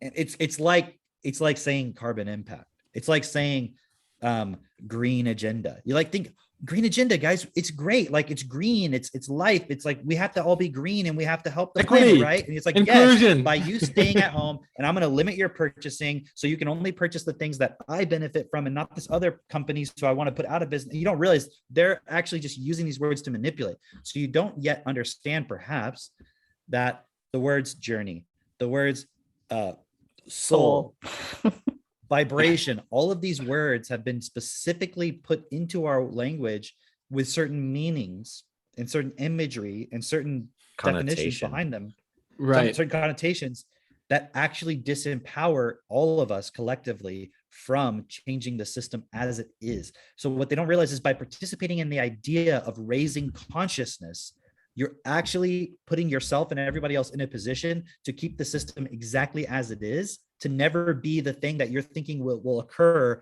if, quote, consciousness is raised. Because if by consciousness being raised, you mean, oh, everybody understands how to work together to change the system, okay, but then you don't need to call it raising consciousness. Because Right. You what just does call it change the consciousness system. have to do? You don't realize Right. that consciousness is it's like a cloud network. It's like a fucking computer program designed in order to keep people enslaved to energy. And that's why you're thinking about raising, because you're thinking energy is required, vibrations, more energy. That's what you're thinking, because the system runs on energy. And it's like, I'm trying to get you to think that the main way you're going to make a difference and make happy lives for everybody and yourself is by raising a lot of energy. And if you can raise a lot of energy, it'll all work out. And meanwhile, it's literally just a machine saying, keep filling me up with gas. But that Right. machine is deliberately continuing to increase in control to make it so nobody ever can actually have a happy life. You just don't understand that yet, because you're thinking it's like the person giving their money to charity. I gave the money to charity, but you didn't even watch to see what happens with that dollar and where does it go and what happens next and what happens next and why is there still fucking poverty? All this money is being spent on charity. You just Dude. gave it. You're like, but you got to help the people, right? Yeah. So you stop there. That's where your responsibility stop. Right. Right. Go ahead. And now someone will hear this and they'll either go into the camp of, maybe there's something more I could learn here. Or they'll go to nope. And then they'll fight. You'll for their either go, limitation. okay, but they are talking about changing the system. They are talking about everyone having what they need. They are talking about everyone being fundamentally happy. So it's not like we disagree in principle here, but us are suggesting that the way I'm phrasing things isn't actually going to support the solution. So maybe I'll listen, maybe I'll be teachable, or to be like, no, I got it. And it's like, dude, every fucking guru and spiritual person that's ever existed has said that, has said Right. everyone's a soul on their And- own. and it's journey. just All like that not- does. Based in reality, it's just not based in actual physical, practical reality. Well, And that is I'll why I give like this another- podcast. Christine, but another reality's an example. illusion. Come on, that's what Eckhart Tolle told me. I'll give another example as to why the soul on the journey is a problem. Because let's say you have a system, okay? And I'm just going to paint a picture. Let's say you have a system that when you're in this system, your whole purpose is to be a slave to generate energy for this machine, okay? But at a certain point, your ability to generate energy runs out because you're in a physical body that it's depleted because you're using a mind, which is actually a consciousness system, which is thoughts, feelings, beliefs, and energies and emotions that are designed to keep you in a state of perpetual negative to positive, just like how a machine functions, right? So it keeps you as basically just a functioning point of keeping the machine running, like a battery. It's like you're a battery and you get charged up, but what happens with that energy is it gets put into the machine, okay? And eventually the battery gets used up, okay? So now you leave now your battery's used up. So the little person that you call a soul that was inside this battery that was keeping it going the whole time by focusing on it, participating on it, you get out of that machine for a moment because your battery's all used up, okay? So you're at the end. All right. Because you can't just have batteries autonomously. You have to have little people inside of them to make them run. Okay. That's your soul. That's you, right? That's what you call it. Now you're out of the machine. So you're like, oh, dude, this is a fucking scam. I was just being used as a battery the whole time. They're like, yes, right this way, sir. You go right back into the machine and you forget everything that you just saw. And you're like, I'm living my life and I'm on a journey here and I'm going to get to the top and I'm raising energy and consciousness and everything. You get to the end, you die, you come out and you're like, The fuck is this bullshit? Can you? Oh, I'm back in. Oh, and I'm running my. Oh, I'm making my energy, and I'm on my journey, and I'm gonna get to that next point. And the reality is, the journey was you. You know what it actually is? What the journey is? It's you having any sense of real, actual equality as an individual with all life. Mm. Any point within you that is not totally subservient to the system itself. The journey that you're on, according to spirituality and everything, the actual journey is for you to continue to give up all points of who you actually are until you're just willing to go along with the system completely. That's the journey. You're It just was energy, designed Cameron. by a fucking alien, if you want to call it that. That was like, I just want to enslave everybody, and everyone was like, "Yeah, that sounds good. I'll benefit from that. I'll help you build that." Sounds just like fucking WEF, doesn't it? Build back World Economic better. Forum.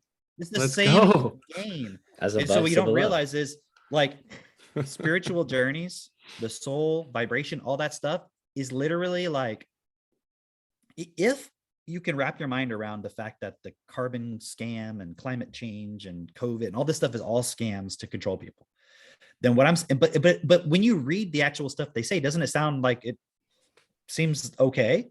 Like when you read like the World Economic Forum's goals, you're like, well, I mean, it's kind of hard to disagree with that, because you know they're saying it in a nice way. It's like the person who's being polite to you and being nice and friendly, so you'll trust them, but they are literally the whole time like, I'm just gonna fucking take advantage of you.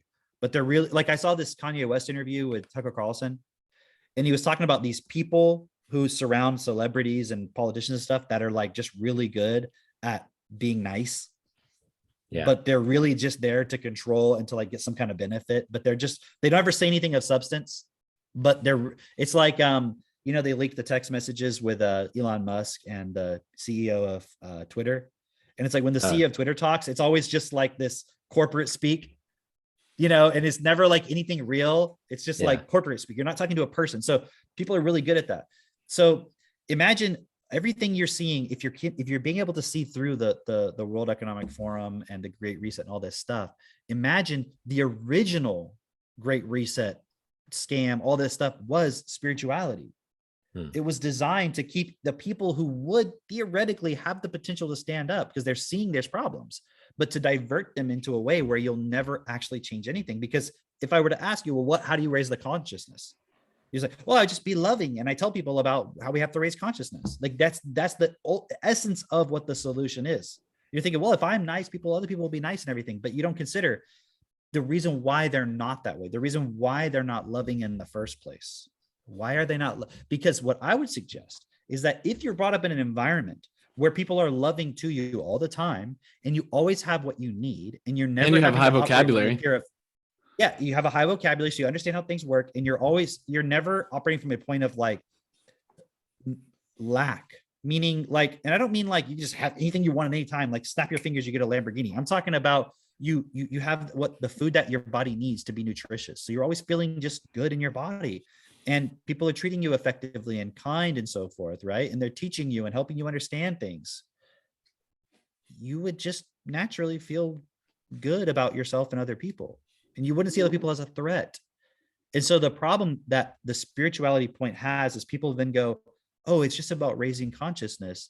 And so what you don't realize that even if you think you can justify all the things that you do, you actually take a back seat, and you don't realize the actual fundamental things that need to, because you're thinking if we were all loving, everyone would have food. But what I'm suggesting is the fact that not everyone has food is why we're not loving, and why there will always be people who cannot feel love because they've only felt abuse, and they've only felt that they have to fight for their survival. You're not going to love these people into having food. And if you had given them food and what they needed from the very beginning, systematically, everyone had that taken for granted, guaranteed, we wouldn't even have to talk about love. It would be the natural expression. Instead, we're trying to create it artificially. It's like if I love my plants, they'll grow better. It's like, no, they'll grow better if you put soil and you put water and you give them sunlight and fertilizer. And you're like, well, but if I'm loving, I'll do that. You could just do that.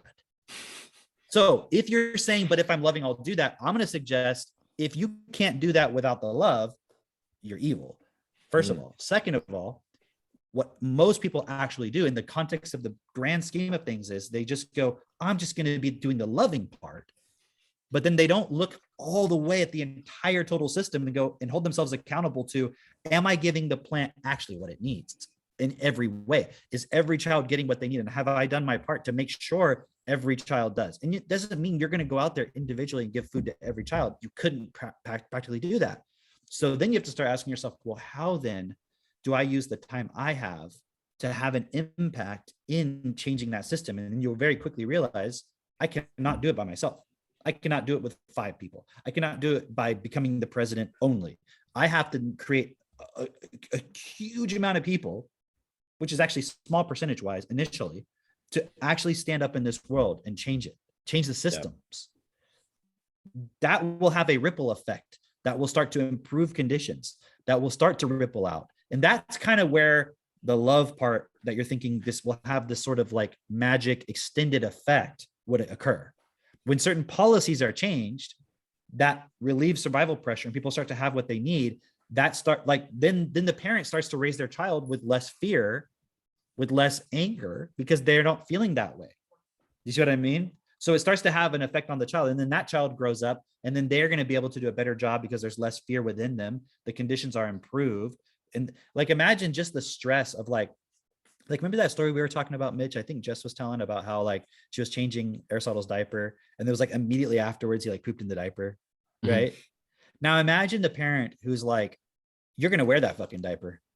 I don't care if you pooped in it. I'm not changing your diaper again, just because they're impatient, or they're like, they don't have the money to get another diaper. They're like, I have to conserve diapers, like you're going to wear that diaper, and like, can you imagine what that creates on the child? Right. You see, so you see how it's perpetuated that way. And you think, well, I'll just tell that person to be loving. But if loving isn't, it has to be a natural expression. Natural doesn't mean it's going to happen by itself. It's just, it's an expression that happens when the conditions are right. Like you don't have to tell a tree or a plant to grow flowers. Imagine the flower is the expression of love.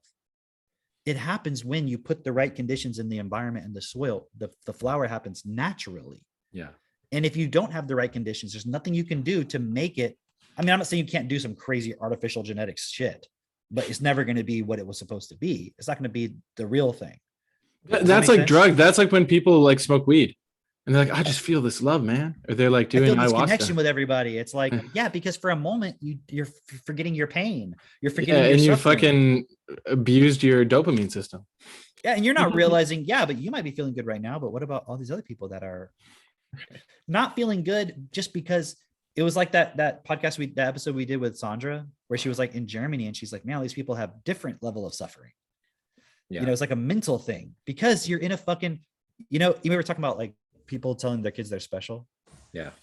But then they don't actually educate them in any way where they can actually be effective.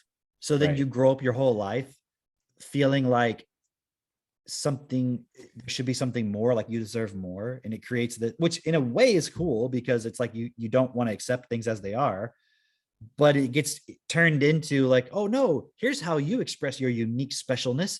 You're just a Broncos fan.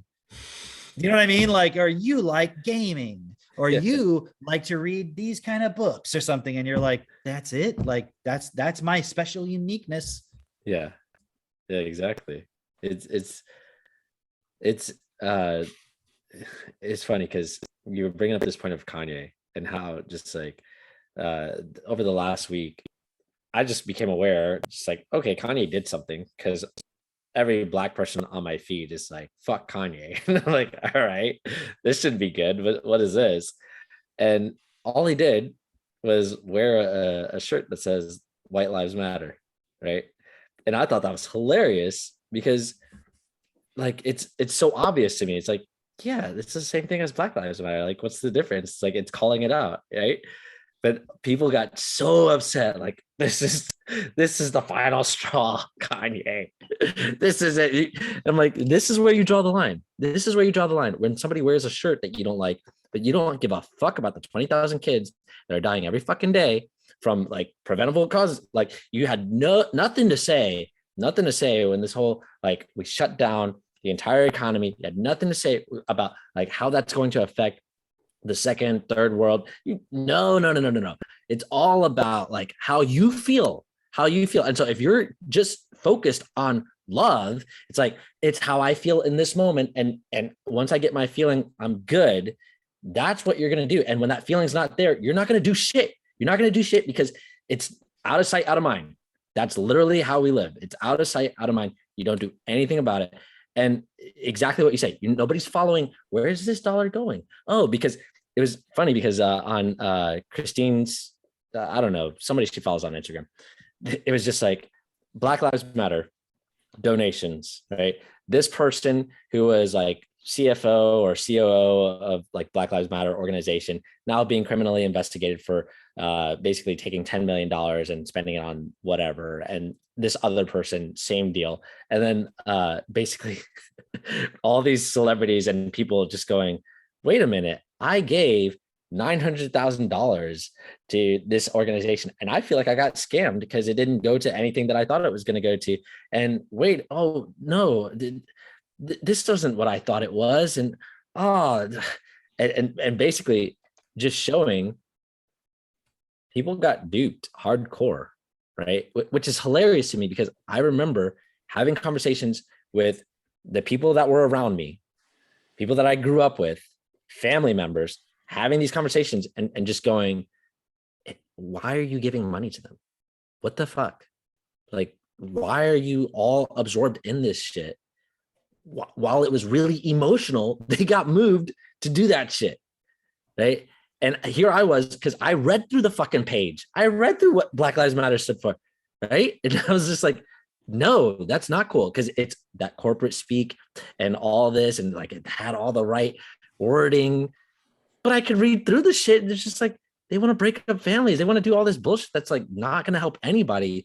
Why would you support that? Why did they put that on their website? Right. Like you're fucking so black. Weird. Fuck. Like it's like you're literally doing? Like putting a communist manifesto. Right. Like a straight Marxist. Like, and then you can look at the fucking leaders of the organization talking about how they were trained Marxists. And I'm just like, dude, that is retarded. Why would no? And I'm telling my friends, don't do this, don't do that.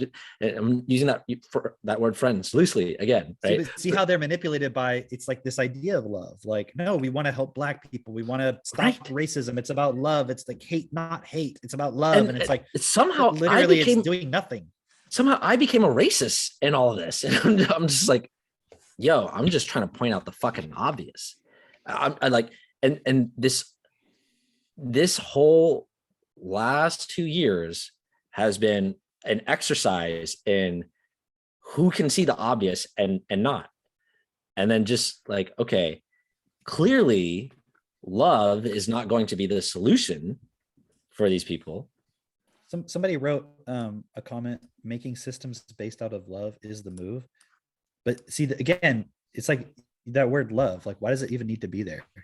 Right, because like the BLM, like, what it indicates to me is that that person isn't getting it. And they actually, it's like you want to use that word love, and you also will probably say, oh no, I'm totally on board with you. Like I am in agreement with you. I just call it love. And it's like, no, I know you're using the word because you're not actually on board and you're using it to not take actual responsibility.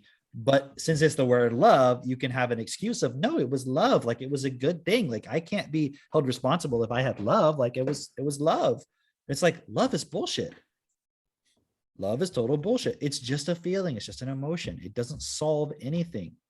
You say like, oh, you should just feel unloved. No, I just explained to you a whole point about how you actually feel love is you give people what they need. So my suggestion, if you want to fine tune that statement, will be making systems that are best for all. How about that? Why do you need to use the word love? Right? Love. Do you think Joe Biden would disagree with love? Do you think Klaus Schwab would disagree with love? Come on, man. No. Like, do you think the CEO of fucking BlackRock or whoever disagrees with love, or the Pfizer or the Federal Reserve? Or did you see that interview? It's funny though, because none of those people say that. Like it's only the people who get caught up in the spiritual stuff that will say that those types of phrases, like, oh, like if we just loved each other, love is exactly. But you never hear like Elon Musk or Bill Gates or Jeff Bezos. Like and all those they don't use people- those words. and then those are the people that have the most impact on our world. Right. The people Right. who are talking about love are just chasing money. Right. They're all just chasing feelings. It's like they're all just actually operating from a total point of lack of love. And then they're thinking, if we can all have love, and it's like, stop chasing love. Right. Stop it. Actually look at how you can give. That's the key. And if you don't Not- have high vocabulary and you're not using TechnoTutor and doing this process, start there. Oh, you're not Gi- going to fucking get it. You're give- just going to stay trapped in your vocabulary. The first thing you would do was use your TechnoTutor and clear up that word love. Because then you'll learn like, oh, I can, it's like we were talking about Drake. You gave up the idea that you couldn't have a beautiful wife and like, oh, it's not fair, but then you got one because you're Yeah. willing to give it up and then make the decision based on principle. Yeah, That yeah, was yeah. the key. Yeah. So if you give up the word love and then look at how do I make love real based on principles, that's the key. Because the principles, the actual result has to be the point, not feeling love. I mean, how many people feel love? Like, do you think the Pope has love? He loves little boys. He's the has the most love. I mean, I mean, I shouldn't even laugh at that because it's straight fucking abuse. But like, actually, but that's what I'm saying though. He talks about Christ's love and God's love. He uses the word love all the time. Yeah. Yeah, and the amount of gurus that use that too, like Sadhguru, Deepak Chopra, and they're all part of the World Economic Forum. exactly. Like We you should know call what I him mean? Sad's Got them guru. all. Yeah. World Economic Forum catches gurus like their Pokemon. They're like, they got one of each. They got like every world leader. They've got everybody. And Except they're all us. going to talk about like making the world better. And I was looking up this word, stakeholder capitalism. That's like the new, Mhm. it's not really new, but it's like the buzzword thing, you know? Yeah. They're really good at making buzzwords. It's an excuse because like I was looking it up. Let me see if I still have it. What is it? Stakeholder capitalism. Now this is going to sound nice, right? It's a system in which corporations are oriented to serve the interests of all their stakeholders. Among the key stakeholders are customers, suppliers, employees, shareholders, and local communities. Under this system, a company's purpose is to create long-term value and not to maximize profits and enhance shareholder value at the cost of other stakeholder groups. Supporters of stakeholder capitalism believe that serving the interests of all stakeholders, as opposed to only shareholders, is essential to the long-term success of any business. Notably, they make the case for stakeholder capitalism being a sensible business decision in addition to being an ethical choice. That sounds really good. It does But sound the really nice. reality is, here's the reality of it. It does sound good, right? But how can that include control? Right. It Who doesn't- becomes a Because key if you're stakeholder? controlling at the individual level, because that's really what it comes down to, is saying we're going to control what you do or don't do, so that we can make sure we manage the effect, the outcome on everybody. It's a cover so that we can say, look, we need to protect our interests. But people are now getting wise to the fact that we only care about our interests. So now what we're going to do is pretend like we care about everybody's interests. And the way we're going to, but then the way we're actually going to continue to get more control for our own interests is by controlling every single thing you do and telling you it's because we have to manage everybody for everyone's good. Do you understand? It's like with our kids, we don't go to a point of control. We go to a point of explaining everything to them. So now they're very advanced for their age, which means I have to be more present, more aware of like what they're doing. And, you know, like I'll come back into the house and Max will be doing experiments and there'll be cornstarch everywhere, you know? And I'm like, because he read in a book, like you can use cornstarch and this, and he's like making this like weird slime stuff, you know, like from this book. And I'll see him on the couch, like reading all these science experiments, you know? And he's like, can follow the instructions and read it and do it. So by giving him a higher vocabulary, he can now do more. You see? So that's the risk. Versus if I dumb everybody down and I control everything, I can still benefit. But it's just buzzwords. You see what I mean? Like, oh, we love everybody. We want to help everybody. So we're going to control everything you do. It's just a bullshit. It's like the teacher acting like they have the best interest of everybody in the classroom. That's why you're not allowed to talk in school or like in class. But in reality, they just want to control it so they can get through their lessons, so they can make sure they get to the next point and the next point. It's not designed with the actual individual in mind. This is the problem. And so it's fascinating because while we sit here and argue with people about whether love is going to change anything, we're saying we have to create systems that are best for all. And we're saying the solution is the systems. Well, guess what the elite are doing currently? They're fucking making the systems even more controlling because you think it's about love. You think it's about love's going to change everything. We need to make systems based out of love. No, you need to make systems that are best for all. Love is not, you can't put love into a policy. If you buy a tree and you're like, how do I take care of this tree? I'm like, you just got to have love. I'm like, okay, well, what do I need to feed it? Just feed it out of love. Well, like, how much do I water it? Just water it out of love. Okay, I understand that. I mean, I want to be loving to this plant, but like, just feel love when you water it. But how much water? Let love guide you. No, okay, how much fucking water? Because if I put too much, it's going to drown. If I don't give it enough, it'll starve. Like, let's just remove the word love and just tell me the actual quantities that you suggest based on the climate and so forth. That's how you grow a plant, not by doing it out of, you could just take the word love out and just look at the practical common sense. That's the point of like, children aren't born with a manual, right? It's like, oh, just let love guide you in how you're going to feed your child. Let love guide you in how you're going to raise them. Let love guide you. Like, that's what people would actually say. See, but they don't realize that love is a positive equals you're going to create the negative. Oh, anybody who's ever been in love has also been in hate with that same person. If you just remove going from here, you won't go here. People don't want to give up this. So they can't, so they have to, so it comes with this. And that's why they always say, oh, contrast. It helps you appreciate this. And it's like, no, that's a scam. Also, the whole idea of contrast, like there has to be children starving so some people can enjoy their food. Right. So children have to like slowly starve to death with like their body being eaten inside from the inside. So Bill Gates can eat his $5,000 steaks while he sells everybody Beyond Meat. Is that what it is? He needs to, you got to have that contrast so that this, and it's like, that's like a total consumer mindset that there has to be the right balance of high and low. yeah. Why can't everybody just have what they need? Can you imagine like if you put everything on a proper foundation in this world, how much higher we can all go? Like how much actual love beyond anything you can even ever imagine experiencing in the context of how things currently are. We could experience feelings and like not camaraderie, like harmony. It's like, like that feeling you get when you're around people that you really just enjoy being around them and you're having fun. Yeah. Like that to me is so much more important than the feeling of love. You can say, well, that is love. Right. But how did you get that? Everyone had their needs met, because you're definitely not going to a place where everyone's fighting for survival and you're just having a great time. Right. So you start looking at the basics of it. And imagine if everybody in the world had that, how we could go to a whole nother level. That's actual raising the collective consciousness. It's just, it has nothing to do with consciousness, because if you go down that road, that route, you'll get trapped in the energy game and you'll just feed right back into the system. That is the problem with it. Yeah. It's difficult to get that across to people, because I understand that from studying Destiny for like, 14 years or whatever, I guess, like what's a lot of funny, context. I was trying to explain like to someone just these points that I could see really clearly within them. And there was somebody who's like walking this process, right? They have TT, they're walking this process.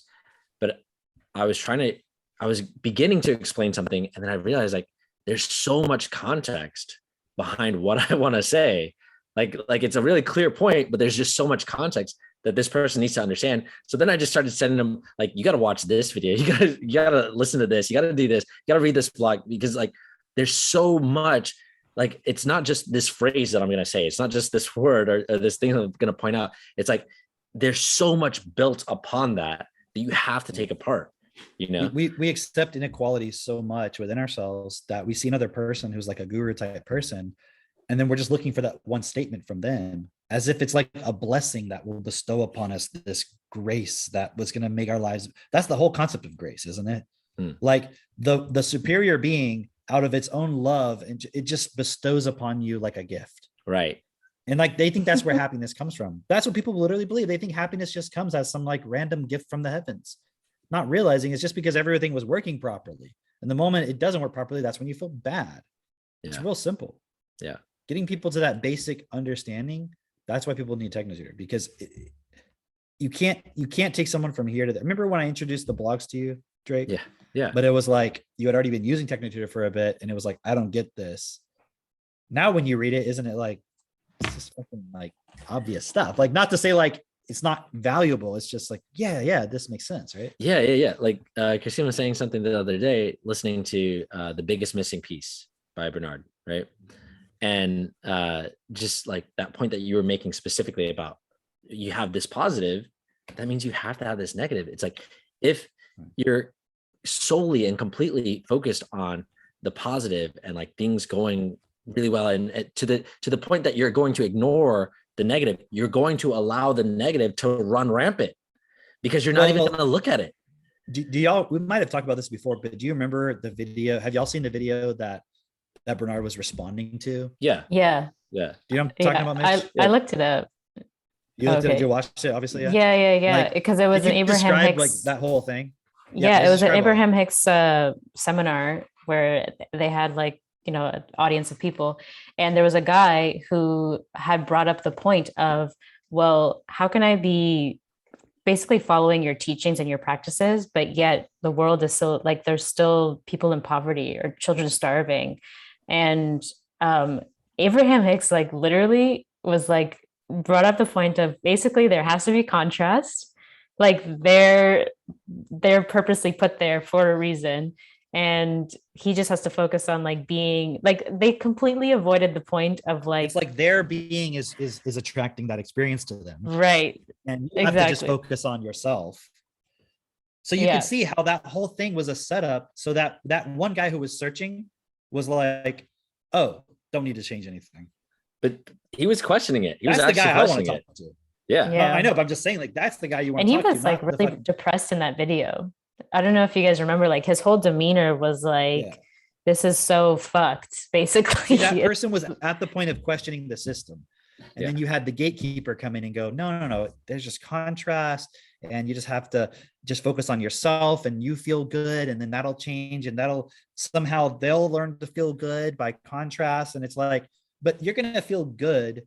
So then you're just going to continue the system as the way it is. So it's not going to fundamentally change the economy. There's still going to be super high inflation in that area, or fucking corrupt deals and so forth, because now you didn't even change anything. You just allowed things to continue as they are and get worse and worse and worse. And then when has something like the COVID pandemic thing happens, people are like, What was that? Corona? Is that Correct. Coran or It's the coronavirus? Coronavirus? What's going on there? when something happens, it seems like it just comes out of the blue. Do you know what I mean? Yeah. But it was like a long time in the making. It just seems like it happened suddenly, but it was like all this was building up to the point where now it's like, oh gosh, you read the World Economic Forum, and they're like, the problem is there's just all these different healthcare systems and different governments, and we can't implement global lockdowns like immediately and just have everybody immediately stay so we can stop everybody from getting the sniffles. Because if we could just get everybody to stay at their home immediately, then that would be good, because everyone would have their cricket burgers, and they would turn off their gas burning stoves, and then we could just lock everybody down with their, what do you call those rings, whatever. Yeah. Like the doorbells, you can it's like digitally lock them and shit. Yeah. They would just lock. That's the whole point when you talk about the Great Reset. What they're really saying was, there's too much differences in how we do things, so we need to have it so unified so that when a global disaster happens, we'll be able to then step in and immediately solve the problem. But it's like, who then decides? Okay, let me put it a different way. Is there potential for that to be abused? Yeah, definitely. Okay, how about a different system where everybody has freedom? They can spend their money on what they want, but things are set up in a way where everyone has access to what they need at all times. How is that abused? So, somebody might, if you give everybody money, they might spend all their money on candy instead of nutritious food. It's like, okay, so would you rather the government come in and say you cannot buy candy this week, and also say you can't buy a hamburger because apparently that's bad for the environment? Is that what you also want? And I think people will probably learn pretty quickly. If I spend all my money on candy, I don't have any money for food. Oh, maybe that was a stupid idea. You see what I'm saying? Right. So in But other then they words, see it for themselves, not just because someone told them. that's the point. Right. That's the point. Because I imagine it's like we have to do it out of love. We have to then control everybody. That's where love goes. It always goes to control because you don't want to lose that feeling. That's why we say don't base your relationships on love, base them on principles. Because if you're not ever operating from a point of I don't have enough love, you won't try to control the other person because you won't care if they love you or not. Like there's not a moment that goes by in my day where I'm thinking about what Katie thinks about me. It just doesn't happen. It's like, what did we do today? What didn't get done? That's what I'm thinking about. It's like, so this point about caring what people think about you, like all these people who are talking about love, they've never really gone and done the actual self-honest investigation, the self-forgiveness to get to a point where they're not being influenced by that word in a biased way. So you can't tell me it's the solution because you haven't actually purified that word for yourself. That's the problem.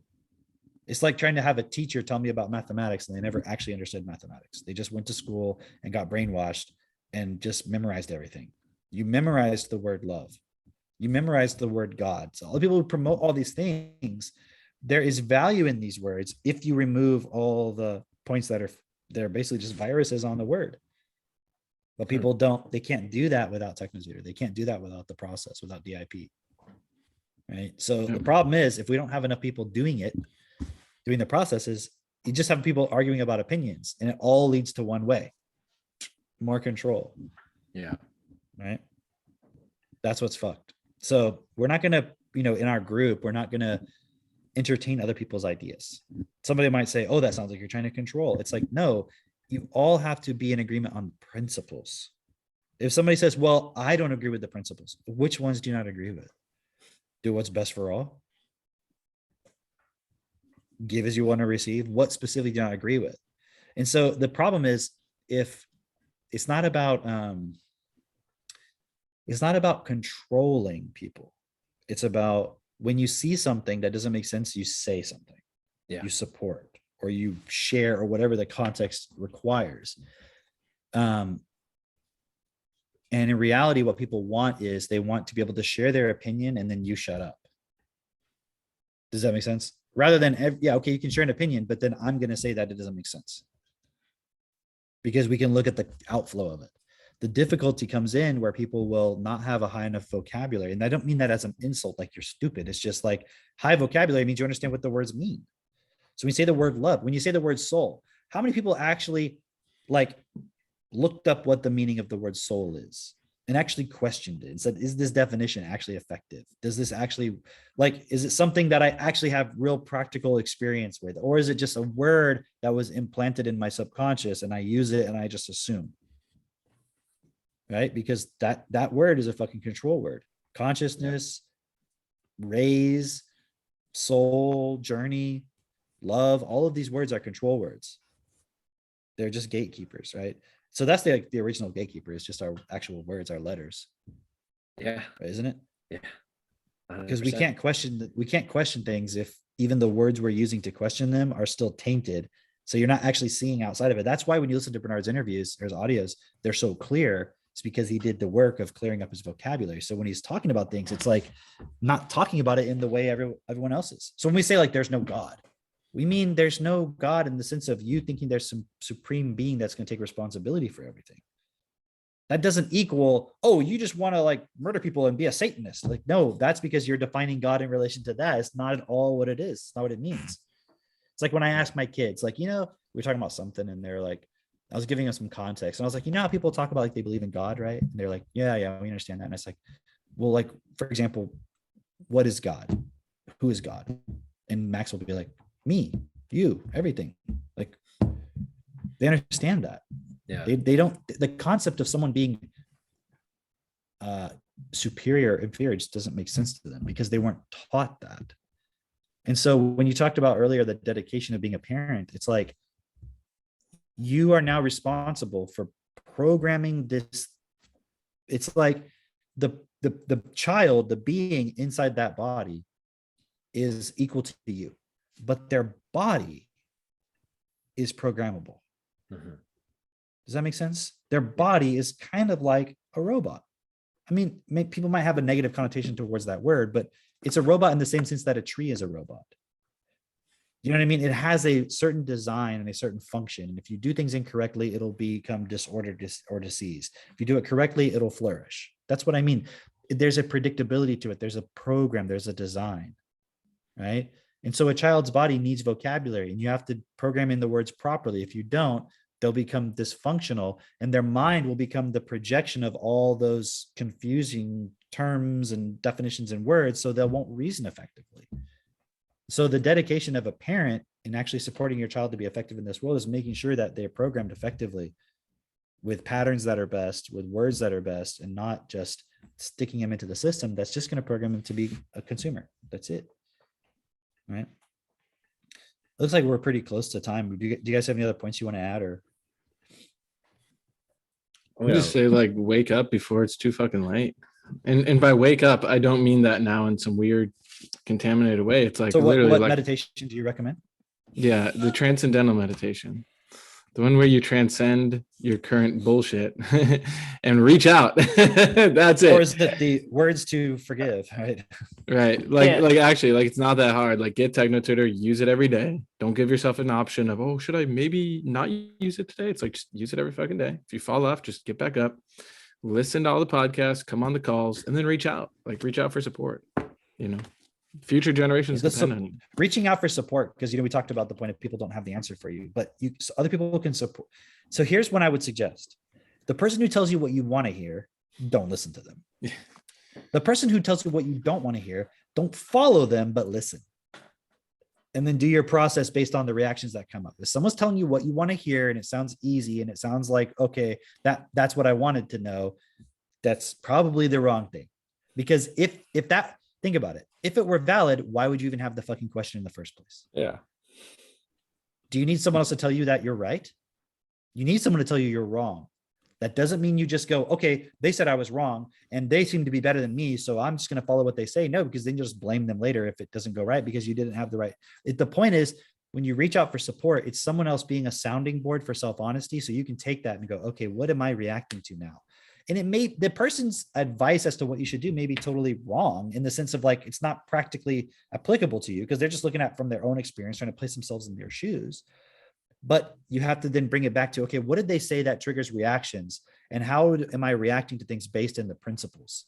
What am I reacting to? What responsibility am I not wanting to take? That's how I would suggest that you take that support when you, quote, reach out to somebody. Okay, don't go for the easy route. All right, take the one that takes more responsibility. What? No, I was just gonna mention I'm like on my YouTube homepage, and literally the Abraham Hicks that's being suggested to me, the title is "You don't even need a job to manifest money." So see, like that is the advice you should not take. I mean, I would say you don't need a job. Well, but you do okay, need a yeah. business. I mean, yeah, but I'm sure that's not what they mean. Right. I'm yeah. 100%. I'm sure they that's mean not- just go to a Abraham Hicks seminar, right? and vibrate, right? Like they're Yeah, always okay, talking but about. just real quick, but that's a good example where you say you don't even need a job. The person's vocabulary who has nothing to do with business because they weren't programmed for it, they cannot hear anything of do a business. Right. So they're going to take that as, oh, I could just literally quit my job, sit at home and vibrate and I'll make Right. money. They have to take it that way because they don't have the programming, right? Whereas, That's why like- they need Techno Tutor. Whereas, like, you know, Bill Gates is thinking like, yeah, why would I get a fucking job to manifest money? Like, I don't need a job to manifest money. You're right. Like, I have You a would business. also listen to that and say that's bullshit. Because like, Also, the what are word they actually? manifest, Yeah, What? exactly. Like, you know, It's you like such a just, you know, you loaded have to term. get into the vortex, you know, you have to like just vibrate into the vortex and then Oh the boy. money will just come. Here we go. We're in the vortex. Imagine if that was actually how it worked. Like how fucked the economy would be. You'd have a bunch of dude, like, if getting into a vortex made you make money, everybody in Florida would be rich right now. Hell yeah. We get so many vortexes down here. You're like, I'm manifesting. You're like flying off to outer space. All right. all right. All right. See you guys on the next one. Have fun. Yes. Join the Friday calls, and we'll see you on the next. Bye. Bye. See ya. Bye.